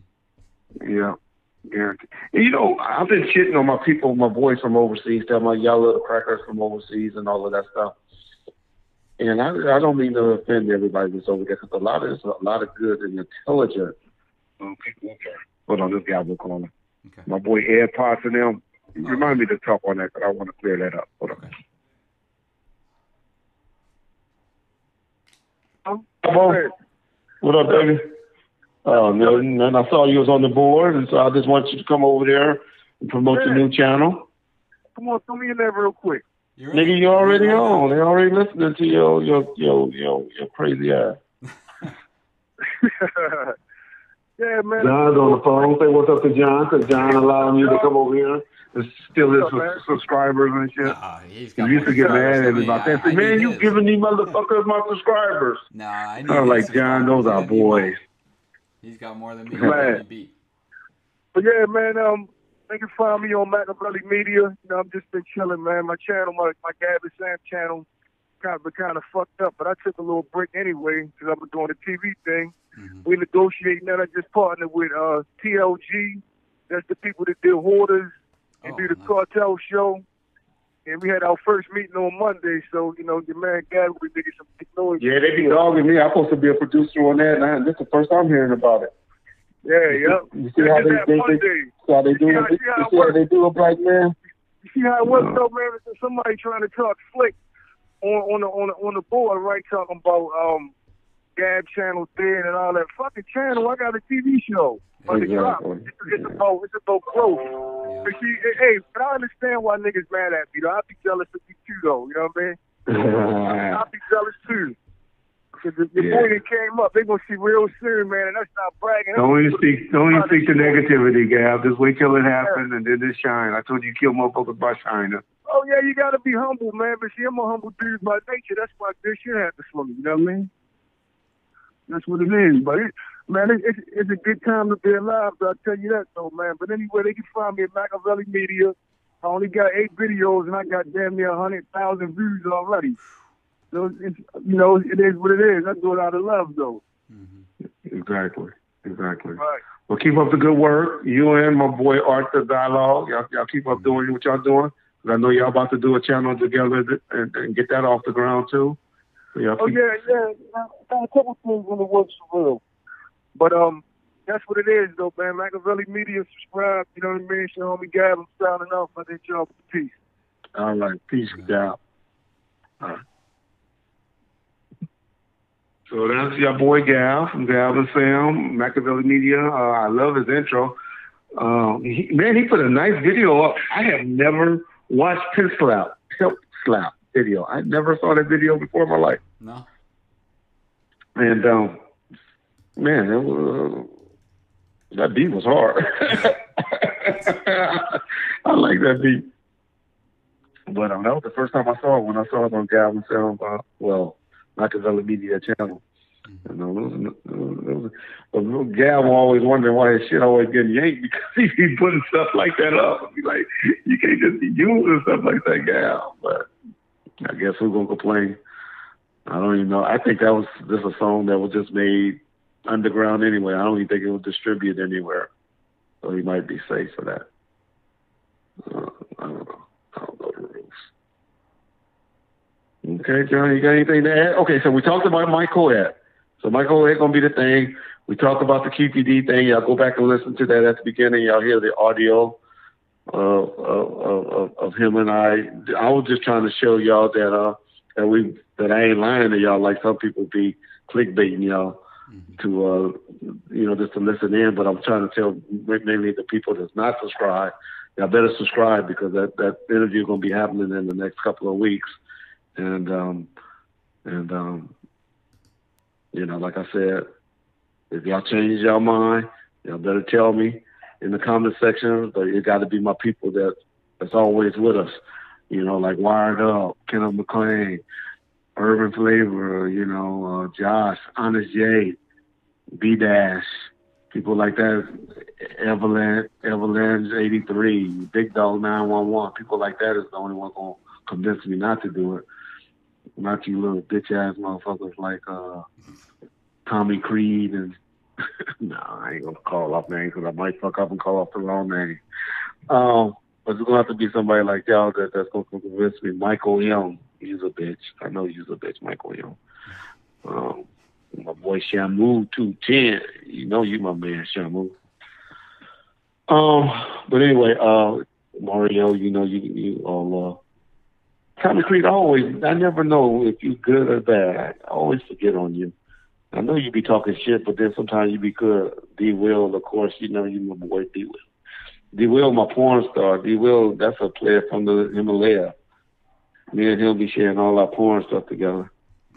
His wife gonna look at my shit one day and gonna get me.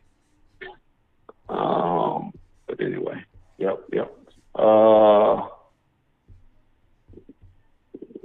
I don't remember you too much, Jermaine Alexander, so I can't say. Before you good. You up boy, of course. And of course my girls. I ain't seen Patty in a while. We gotta check on Patty. See how Patty Pacifico. I ain't seen Patty, but of course Tony and Kayla, y'all are people. Let's see what Killer Cal, FKPD. This is Pyro. Well, we just want to hear, some things. We want to get some stuff cleared up. We got to hear good and bad. We ain't got to be having no kumbaya and tell them, I like you, bro, and thank you, and all of that. We ain't got to be like that. But we can hear the side of the story, right? That's what I think. I don't know. Y'all tell me. I don't know. Jeffrey, what's up, babe? What's up, Jeffrey Goldston? Well, if y'all change your mind, y'all just let us know. Terry House. Who are you, Terry House? Who are you? Could you be doing some bullshit as, well, anyway. I'm sure you're the role killer, but anyway. What's up, Alex? I don't want you to scare me off of YouTube like you did, RJ for a minute, so I'm sorry, Terry House, for talking bad to you, UBCD. No, I don't know. But road killer or whoever, I'm sorry. I don't want to be. I don't want no problems with you, sir. You fucking homosexual. But anyway, Gunsmoke, what up? Ace Mob, of course. Yep. Okay, y'all gonna get me in trouble. On my parole, I know the FBI agents is bored right now because they ain't getting paid, so they might want to come and get red, so I better be nice. But seriously, too, you guys that's out here, that's government workers, man, you know, I'm sorry y'all going through what y'all going through because of 45 stubbornness. I don't know. I don't even know what to say, man.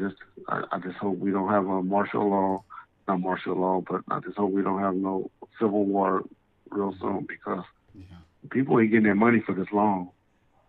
That's bad, especially, you know, y'all laugh at people and stuff that's on the county and WICs and food stamps. But yeah, 85% of the people are abusing the system. But there's 15% of people out there that really need that you know, that stuff. And when WICs is not going to be, you know, people ain't going to be able to get their WIC and their food stamps and stuff like that. Mm-hmm. I know a lot of y'all think that's funny and stuff, and that ain't. But you know, man, everybody don't want to be on government assistance, y'all. Some people do have to be on that. Shit's gonna get ugly, y'all. We don't get this right. But whatever. It ain't funny. It ain't funny for the small amount of people that it really affects. Yeah. John, anything to add?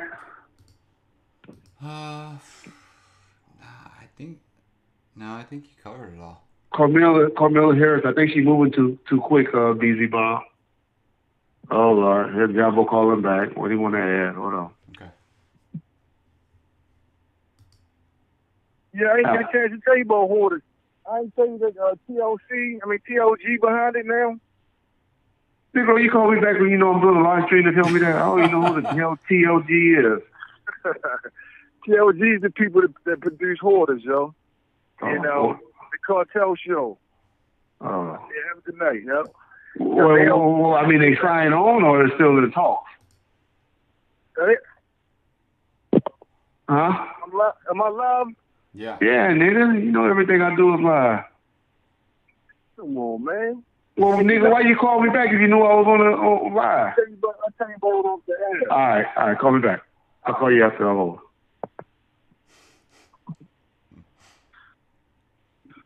All right. I guess Gal didn't want me to take y'all over. What else? What was I lying to y'all about? Because you know everything I say is a lie. Somebody moving too fast. Let me see what the name was. We were talking about Carmela Harris. There you go. Yeah. Yeah, she was the for most of y'all don't know, she was the DA, and then she became the AG, the Attorney General. Now she's the California State Senator. Okay. She's a black female that just announced in 2020 she's gonna run for Democratic presidential candidate. I guess Obama did it that quick. I'm a Joe Biden fan. I'm hoping Joe Biden comes because I guess I'm still in love with the Obama era or whatever. Mm-hmm. And so I'm hoping Joe Biden be the Democratic elect. If he decides to run, I don't know if he even decided to run yet. I'm sure. So maybe that's why I'm shooting down. Yeah. Yeah, I think he should have won. I think I hated that Obama made that deal with Hillary back in 2008. Yeah. That he would support her for 2016 because I think Joe Biden would have ran then. Yeah. And then we wouldn't be having to deal with the gentleman we're dealing with now. Or if they would have made Bernie whatever because he had so many young people. Bernie too. He's extreme. He's for the young kids. He's too left. Yeah. I'm not a. Got now. Well, we'll take any. I would take. Ted Cruz over what we got. I don't know, one of those fools. You know who I like is that the new girl Alexandria Ocasio-Cortez. Have you seen about her? To be honest, I don't like new people. I don't like new politicians. They don't know the game just yet. That's true. That's why we have this problem with what's the fool name? 45, because he don't know how to play the game. You know, you got to give a little bit. You don't do this to the people. You don't shut the government down. This should have been dealt with a while ago. You know, I'm not saying you don't stay strong for what you believe in and all that, but you don't make other people be affected. We're talking about $5 billion, y'all. That's pride. Do y'all know what we spend right now in Afghanistan? I think we spend $20 billion over there. My point to y'all is that ain't shit. $5 billion ain't shit, and they just been stubborn. Okay, he wants $7 billion now. Okay. Well, $7 billion, $2 billion, you know. Okay, I can't get political because it pisses off a lot of people, not on me. I got enough enemies out there. But the reason why the Democrats not going for it because it's racial. It's okay. I'll leave it alone. Oh man, y'all just don't. Y'all know because y'all watch CNN. And like I said, most of y'all are smart people, but this is some race shit, y'all. But the good thing about it is he don't know that he's about to turn off his trailer trash, you know, GMX and all of them. They about to stop wearing those Trump hats and stuff like that because now they about to start getting affected. Yep. And it's going to turn off all of them. That's the good thing about it because, you know, he's a rich man and he got stuff, you know. But most of these people don't, you know, just like Trump could have just had those kids go to his hotel, you know, one of his hotels and have dinner on them. Mm-hmm.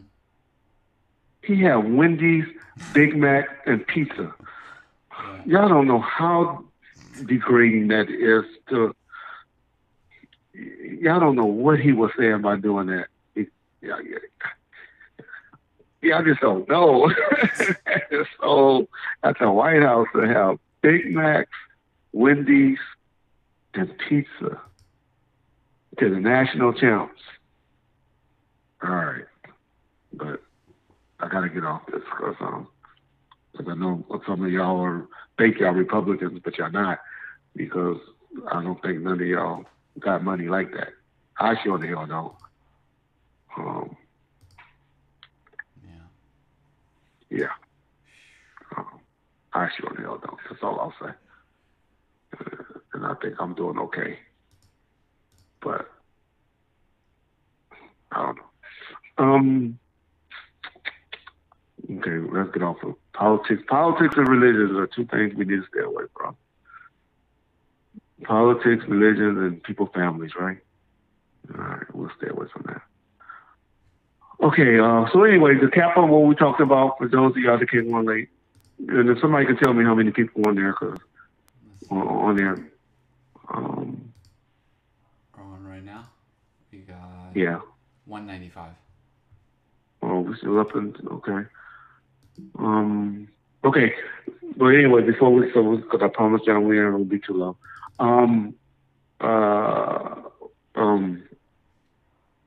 Suge Knight Jr. No, why did I say that?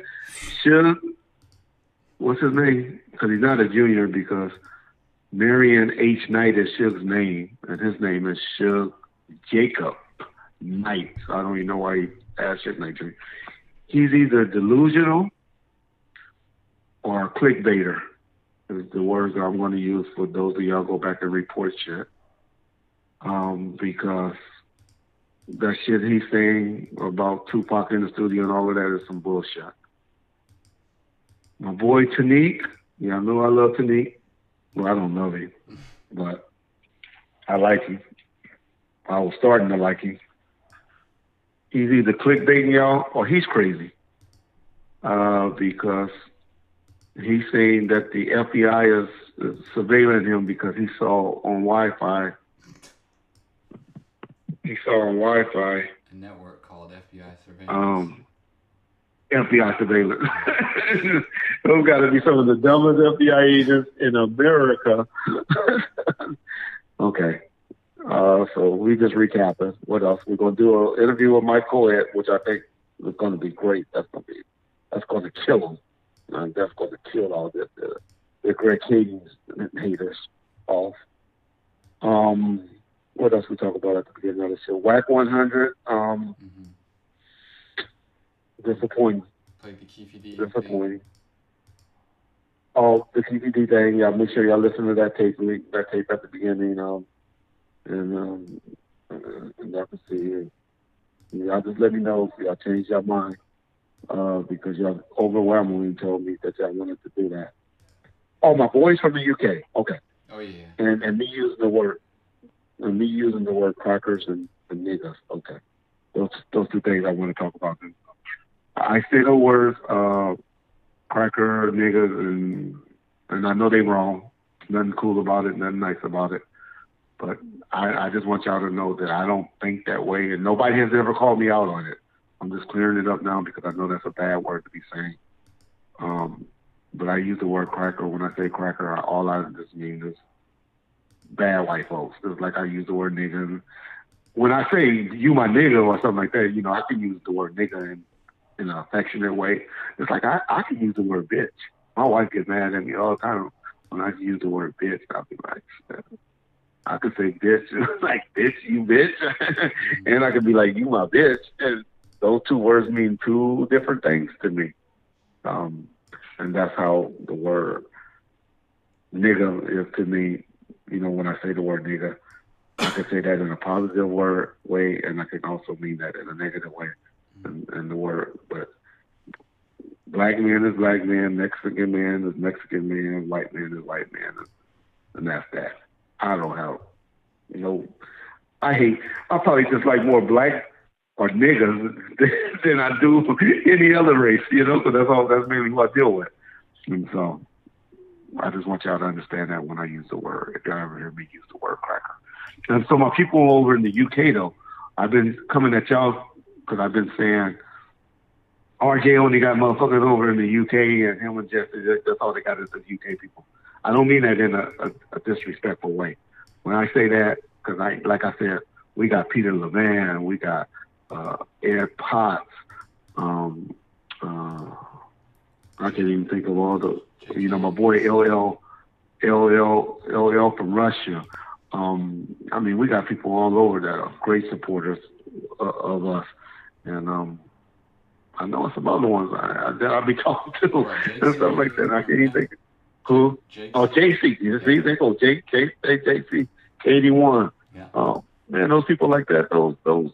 I got a dude that's over to trying to get me to come over to Australia to visit and stuff like that. And I just found out shit that it's like summertime over there, where it's cold. He's like, Reggie, I was talking to him. He was like, it's 103 degrees where I'm at. He used another. I don't think they use Celsius. They use another thing, but he said, well, that's like being 103 degrees. Jeez. And he said, this is like our summertime over here. So my point is, I got people over there that I respect the hell out of. So please don't get offended with me when I use the word. Neil Wood said it was 1 degree in Chicago. Yeah, that's why I stay in California. That's why I pay all of this. Me and my wife I was looking at something, and I was looking at some houses because one of my good friends was talking about moving back to Houston, and they showed us a house that was bad. Bad. 1-story house is bad. Like almost $500,000. They was like, look, you sell your house and you can go live right here and live like $500,000. Which is nothing out here. And I was like, yeah. Y'all would be mad if y'all see what a $500,000 house is, especially in LA or something like that. Out here where I'm at in Corona and stuff like that, that's about what RJ house going for. And his house is about 2,300 square feet. Okay. And it's one story, but you can get stuff for $500,000-$600,000. That's decent. And but out there, $500,000, you got land. You don't see your neighbors. Like RJ and them. As soon as he walk outside, the first thing he gonna see is his neighbor, right in his face. Shit. Him and his wife start arguing. They could hear it. Yeah. They could hear it. And I'm just, the only reason I say him is just because I like to jab at him. He like to talk about me, so I just like to jab at him. But that's most houses out this way. And so, but I was just trying to say, if I $500,000 an hour, then seriously thinking about moving to Houston. I would move to Atlanta if there wasn't so many fucking faggots out there. But I'm scared I might, because, I do creep on my wife. And I'm scared I might be with somebody that deal with a down low faggot. That's my biggest fear. And so, that would drive me crazy. And so, fuck Atlanta.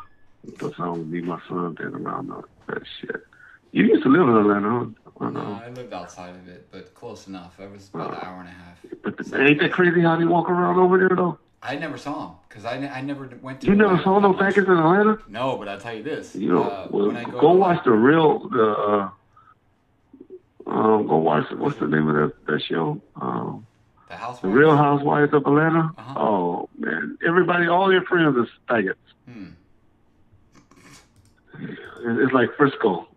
San Francisco is like that for the white folk. That's what gay legend is. That's why I think, that's why gay legend is respect. And now this mess with my boy Lay Legend. Don't get him mad at me again. Travis Richards. RJ going live already? Well, take your bitch ass over there. That's why I blocked your ass off my Facebook. A lot of you motherfuckers, if y'all see that y'all been blocked off my Facebook, that's because y'all double agents. And I don't fuck with double agents. You can go look at this shit, but don't be over there. Hi, RJ. I miss you, RJ. And that's what your bitch ass Travis did. So fuck you, Travis. If you notice you blocked off my shit, that's why you blocked. Because I hate motherfuckers. I let into my world, and then they be over there fucking with that motherfucker. So that's you to me, Travis. So take your bitch ass if you want to report that he's going live. Go over there and watch him. He needs his count up anyway. He needed 23 people. So make sure you take your ass over there with him. Yeah. Man, y'all always pulling me out of my element. I'm trying to do good. I'll be knowing the probation officers and shit, listening to this shit. I'll be trying to be right. Y'all always making me fuck up. Yeah. Anyway, trying to take your bitch ass over there. I hate when I let a motherfucker on my Facebook. I let this nigga in my world, watching my Facebook, watching my every move, my pictures and all of that. And then he over there being a cheerleader for that motherfucker. Take your bitch. Hate motherfuckers like that. But anyway. Yeah, fuck you. I know, Travis. I wish you would say that shit to my face, you bitch ass motherfucker. Because I seen your bitch ass, and you know I got your. Never mind. But you's a bitch. But take your bitch ass over there with those motherfuckers. You bitch ass nigga. You's a bitch, Travis. Yeah. Playing both sides, motherfucker. You both suck that motherfucker dick. Yeah. Anyway, let me get off of here. Who else? Alright. That's Travis, bitch ass. Hope 313 block. I gotta get him to block your bitch ass too. But I know that's why I got him. I gotta stop accepting people friends with rails. And I see some of you niggas as some snake ass niggas. You probably the one that told JMX's wife about his wife. I blamed it on somebody else. Probably was your bitch ass. Yeah, I blamed it on that other. He's a bitch too, because he was over there. He was over there cheerleading a nigga on too. Yeah, but don't play both sides with me. If you with me, you with me. If you're against me, be against me. Shit. That's the one thing I do respect about some of the motherfuckers over there. Hey, let you know, nigga, you's a killer, use this and use that, and this is what we believe, and fuck you. Okay. All right, cool. That's what you believe. That's what you cool. Yeah. No, we wasn't heard as it was told, Travis. It was told that the meth heads and he got to her. And I don't know that. And so that ain't cool. But you get my drifts, Travis. You know you wrong for doing that. You in my world, you on my Facebook page, and we be communicating and all of that shit. You know you shouldn't be over there cheerleading your mom. Don't be like that with me. If that's the case, just let me know. Hey, I'm staying neutral. I'm trying to hear this shit and figure this shit out. But, if I bring you in my world, that's because I thought you was cool and I had respect for you. Hey, this is off topic, but do you remember a guy that worked in promotions named Bryant Williams? Somebody showed me his Instagram. Kind of like a Mexican guy. He said he was there from 1994 till 2009. See, that's what y'all got to know about street team guys. Mm-hmm. Those independent, right? Or no? Yeah, they were independent. They worked for everybody. They worked for Bad Boys. That's why that boy got caught up with the piss and all of that shit. Right. They worked for independent street team guys. They worked for all labels. They were the ones that when y'all used to come out of clubs, a lot of you young people, y'all don't know about this because street team guys now is pretty much on the internet, you know, doing stuff like that. But when you used to come outside of a club, you used to have posters full of you know, like a wall is made full of stuff in there. And then you used to have people handing you stuff, handing you promotional CDs, T-shirts, and all of that stuff. But they work for all the different companies. And the way we used to verify all of that stuff is we used to make them take pictures. And when you take the pictures, then you say, okay, well, this dude was outside this popular club and did this and did that. And then you see them, you know, send them, usually it was $1,000 to $1,500 each album or each project or each single. You know, you go in the Miles and Pops record stores, you used to see those nice billboards and all of that. And the only way we knew what they were doing were by pictures. Yeah. And so you just make them send pictures of all your product and your stuff. It might get pulled down the next day. You don't know, but you make them. And so you'll have in each, most of y'all don't know. Y'all think it's a lot of black cities in every town. Man, black folks was only in about 25, 30 places in America. And we call those the urban area. And we used to have them, you know, we have about 25 to 30 guys working for the street team. And that's generally what they were. And you had a guy by the name of B-Man. Kevin Black was the inventor of it. I did an interview that's when John was acting like he was dying or something one day, and I hated that. Well, I didn't hate that, but I hate that you fans didn't get that over here because I did it on 313, and I know a lot of y'all don't go over there. And I hate that. Tell them what the video is called so they can look it up. Yeah, on Kevin Black. There's a video for Kevin Black on 313. If I go listen to that, but he was the guy that pretty much he created street teams and all of that. And then there was a guy named B-Man that was somebody before B-Man that ran the street teams. Might have been B-Man took over, but anyway, they were the ones that hired all the people that you had different regions and states and all of that where you make them send pictures and then you pay them their check. Okay. But that's how anybody that said they work street promotion, that's generally what they were, and we didn't really know them. We probably never met most of them. Yeah.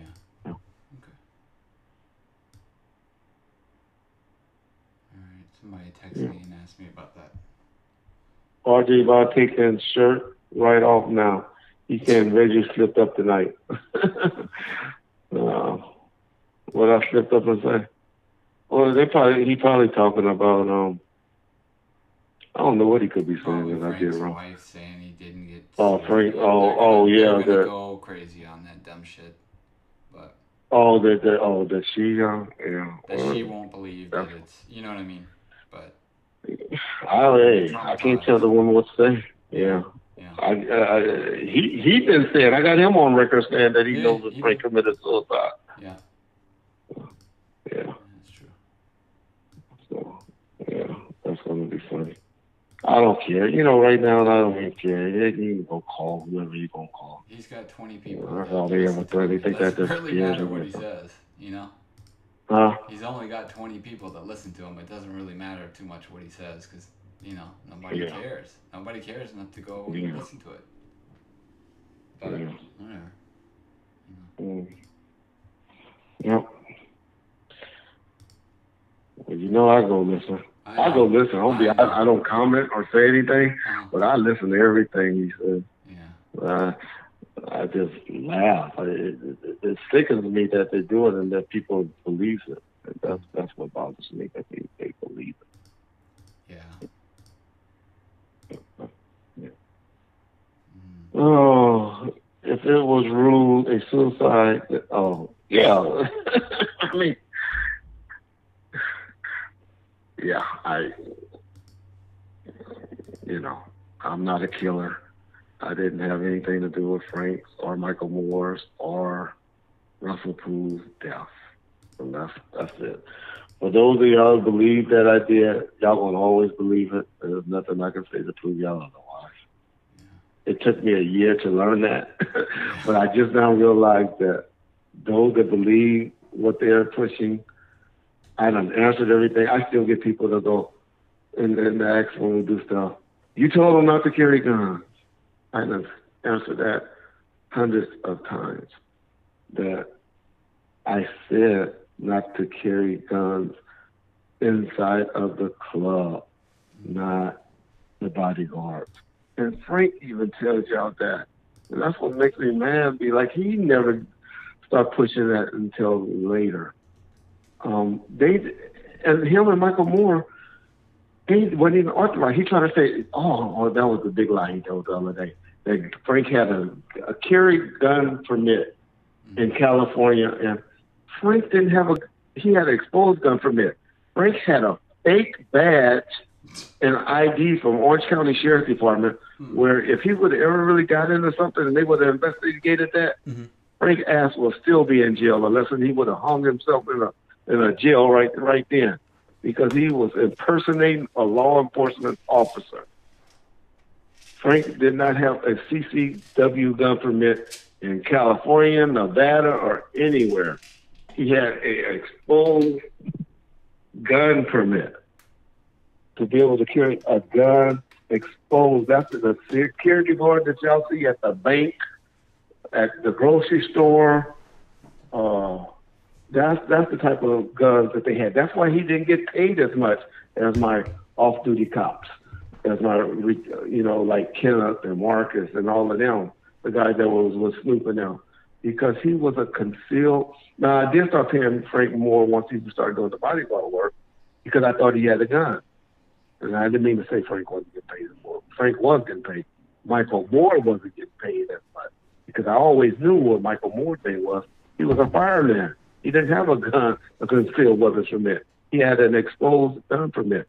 But Michael Moore was my boy, and I mainly had him around worrying about as selling him as somebody knew how to do CPR, because he was also a paramedic before he became a fire captain. He knew how to, I figured if my fat ass or somebody got shot, he'd be able to save me until the real paramedics or active paramedics would have got there. And plus he was big. But anyway, so that's what's up with that. Well, I put Frank on Tupac because he was good for, like I said, I thought Frank had a gun permit. None of us was legally able to carry the gun in the state of Nevada. But one guy by the name of Bill Upton, I think he said he had a gun permit. And he had a gun permit in every state because he was like a professional type bodyguard. And if anybody wants to say that they was Mr. Nice driver, Bill Upton was Mr. Nice driver. So, because he started liking Bill for some reason, because he was one of those no-nonsense type guys. You always think I was a bodyguard. I've never been a bodyguard. I was around and did some bodyguard activities and some pictures because I was always in charge of things. I was the one always getting limousines and making sure everybody was moving, telling them, all right, let's go. Let's get out of here and stuff like that. I've never considered myself Suge Knight bodyguard or Tupac or Snoop's or anybody's bodyguard. I don't see me taking pictures like that or doing stuff like that. That's all me saying, all right, let's go. All right, where's the car at? All right, shit, the limo's here. Let's get our ass in the limo and let's go. So that's I was the nigga that hired people. I was the owner. So anyway. All right. Y'all gotta make me go listen to the Klansman and see what he's talking about. I gotta go see what RJ talking about. I gotta go see what his line about. Don't y'all run over there. I'll come back and tell y'all in a few days what he said. Now, like I said, I don't mind y'all going checking out what he said. I'm not trying to tell y'all from that. I'm just saying don't be up there cheerleading for me, making him feel good because that eggs him on when he hears people like, hey, RJ, so why did Death Row not pay their taxes? No, RJ know why something didn't happen. He wasn't around. He don't know anything. So that's all I get mad when people be asking him questions like he knows something. Yeah. That's playing to his ego. If you just over there listening to what he's saying, it's all good. I don't have a problem with that. Yeah. All right. So we at 3.5 hours, y'all. So y'all should know, the people that listen to this later, it's going to take about 2 or 3 hours for the first hour and a half to load up. So that's just how it goes. But the last 2 hours of this will be loaded up. And so y'all going to miss the TPD statement or that tape recording or that conversation. So y'all make sure y'all come back and listen to that part for those of y'all that didn't hear it. What up, Peter? How you doing? I know y'all just woke up over there in the UK.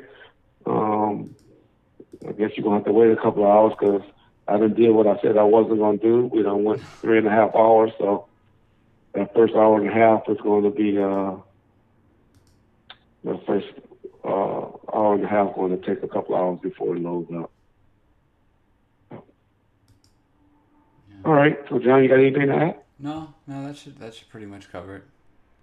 But we'll be more consistent now after that break. So that was my as good. Usual. That was my fault. So, but yeah, John be acting up, y'all. Sometimes I be wanting to drive out there to Universal Studio and get him. It's only like 5 minutes away. I tried to go to Santa Monica. That's where you at now? No. Where I am is like 5 minutes from Universal Studios, but where I was last night. Oh, okay. Yeah. Oh, okay. Yeah.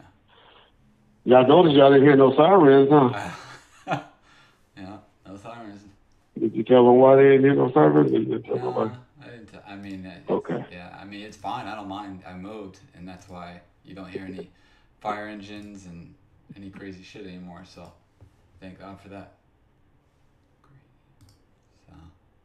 Yeah. Are you there? Or did your phone go out? Let me see. Oh, no, you're there. There you go. Well, let's see. My boy D-Block. Let me read D-Block this text. He usually don't text D-Block to sign the man. Let me see what he said right quick. Okay.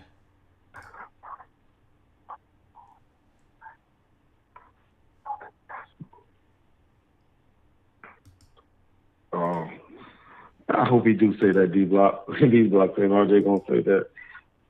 We had a guy killed in the sheriff's station with a heart attack. You know? Oh, because I said that. I wish he'd say something like that.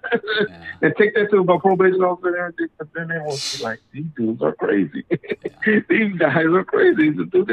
Everybody don't believe that all law enforcement officers are crooked. You know, everybody don't believe that. I know a lot of y'all on here believe that, but to kill another law enforcement officer that was sent into the station by their sheriff, Jim McDonald, according to Michael Carlin, but they like to throw names around, to send him in there, and then they're going to kill him inside the station. Mm-hmm. Man, come on, y'all. There's dirty cops. I'll be the first to say it. But the head sheriffs and all of that, no. They have special units to go do their dirt. And they don't let everybody be involved in their bullshit. Just like that guy that's in jail now for going to talk to that FBI agent. Now, that was Tanaka's hitman squad. If that guy was there when Russell Poole died, then there might be some belief. But they just not. You just can't trust everybody with your dirt. And law enforcement know that because they see people snitching and rolling on each other every day. Any cop know every day. You see snitches, you know everybody. Y'all gonna be surprised what y'all hear about shit night. Y'all gonna be surprised. But y'all gonna get the good and the bad with me. So y'all gonna see. But we'll end on that note. Okay. Seriously. Yeah. Yeah, seriously, y'all. And don't go over to the other channel. We'll recap it. I swear you promote them more. You help them more than you. I know. I promote them, but I don't mind the views. I just don't like when you egging him on, thinking that he's authoritative or that he knows what they're talking about. That's the only time I be like, damn, why are our people thinking that way? Why are they egging him on like that? Yeah, because he just went from 13 viewers to 25 viewers. That quick. Yeah. Well, he gets up to 50 people. Yeah. He get up to 40 to 50 people. Okay. Yeah. Okay. Yeah, Miles James did an interview with Vlad, so that should be coming out probably sometime next week, y'all. Dad facing 25 years. Don't believe that. Don't believe that. When my indictment came out, I think they said I was facing 40 years, so don't believe that, y'all. That's just Mike Jepson. Reggie is guilty as fuck. That fucking cunt. Here we go. Yeah, I know. Mike. Go ahead. Go ahead and get it. I know Mike. How old are you, Mike? Tell the truth. I bet you under 22, and I bet you still got pus in your little pimples, huh? Little pimple face motherfucker. Yeah. All right. Let me go. Reggie, I need your help with some accounts in the security game. Shit, that's why I was doing bad that's why I'm in trouble. That's why I was spacing time, because I was too lazy to work my security company, because I'm not a good salesperson. Mike Gibson, you ain't 41, because you talk like a little bitch, so you ain't 41. You ain't 41.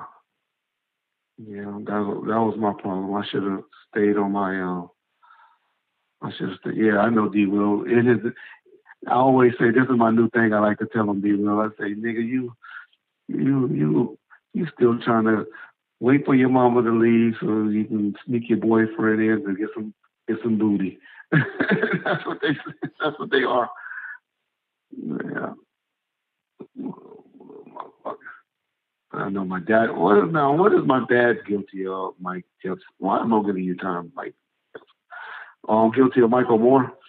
Yeah, I know you. I know Michael. I know I had Michael killed. I tell y'all make me seem like Jack Bauer.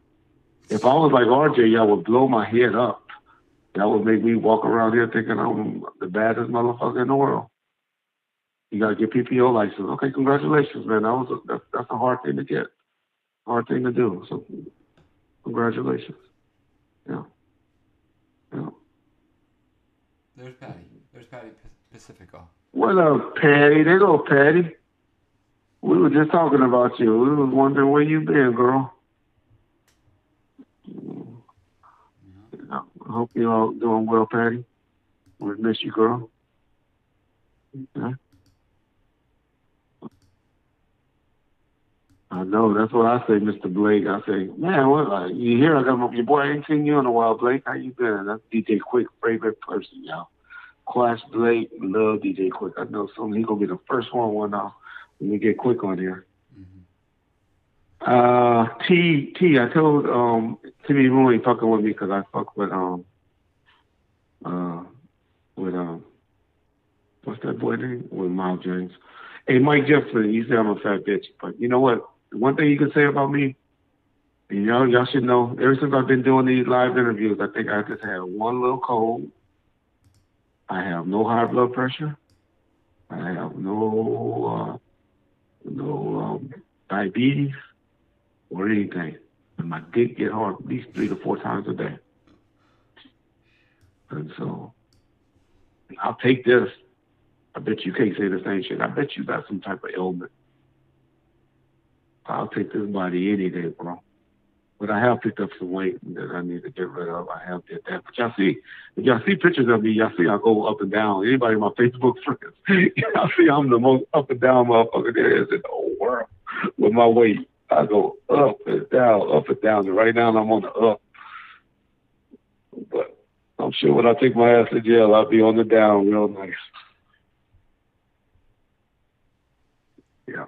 All right, I gotta go because I won't get myself in some trouble. Okay. I'm going to you little trolls. Malik Shakur, you the one that got my boy Galvo in trouble? Is that you, Malik? You the one that what they call that catfish? My boy Galvo.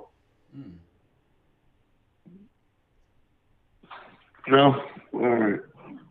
Wasn't that a Malik Shakur that Galvo did an interview with? They found out he was a fraud. Oh yeah, the cousin. Yeah, y'all don't remember that. Yeah. Jail waiting for you. Hey Mike, you need to go better about Snoopy Count. I'll probably be freer than you are when I'm in jail. Why are you here just messing with me, Mike? What did I do to you, man? What did I do to you? What did I do to you? It's obvious I don't mind being fat. I think I'm a good-looking black man. I know I'm doing okay. You know, I'm you know, what's up with that? All right. Oh, guilty for pop? I don't think I'm guilty for pop. I can't even, I used to say I may have neglected him security-wise, but I'm not even going to take that anymore because now that I think and reenact and talk to everybody, they had guns in the car themselves, and that's just how they roll. And shit, them niggas trust the homies more than they trust right-way security. If y'all want to be mad at anybody, y'all need to be mad at Frank Alexander. And the only reason y'all should be mad at Frank is for not getting the license plate of the car. That's the only reason y'all should be mad at Frank. I'm not even mad at Frank for not shooting back or anything like that, or not having his gun.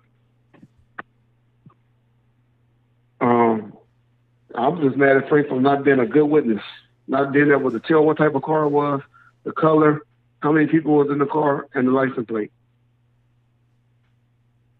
But that's too deep for most of y'all. And so I'll leave that alone. But that's the only reason we should be mad at anybody.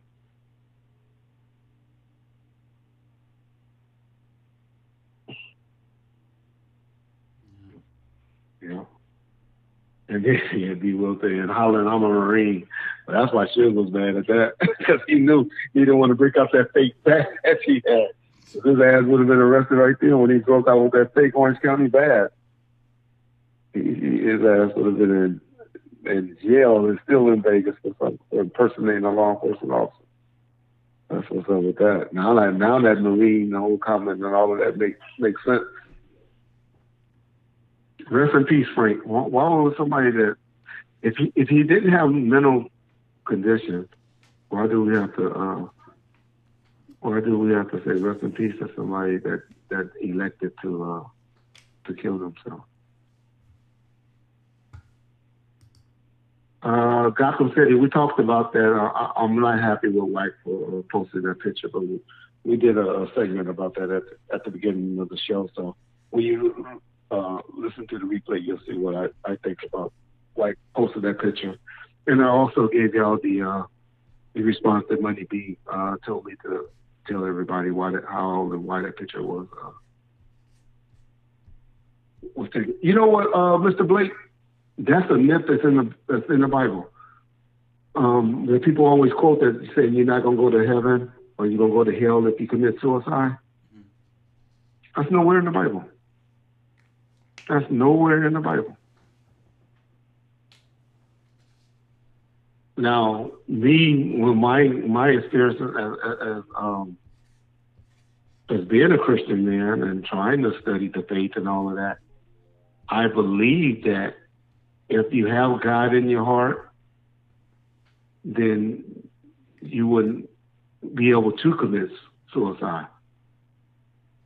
You know, if you know the Lord and you know God, you wouldn't be able to do that to yourself, is what I believe.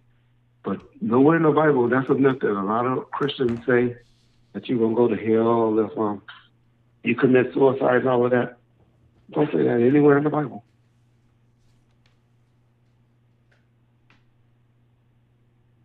John, you got to give me all. Don't keep talking.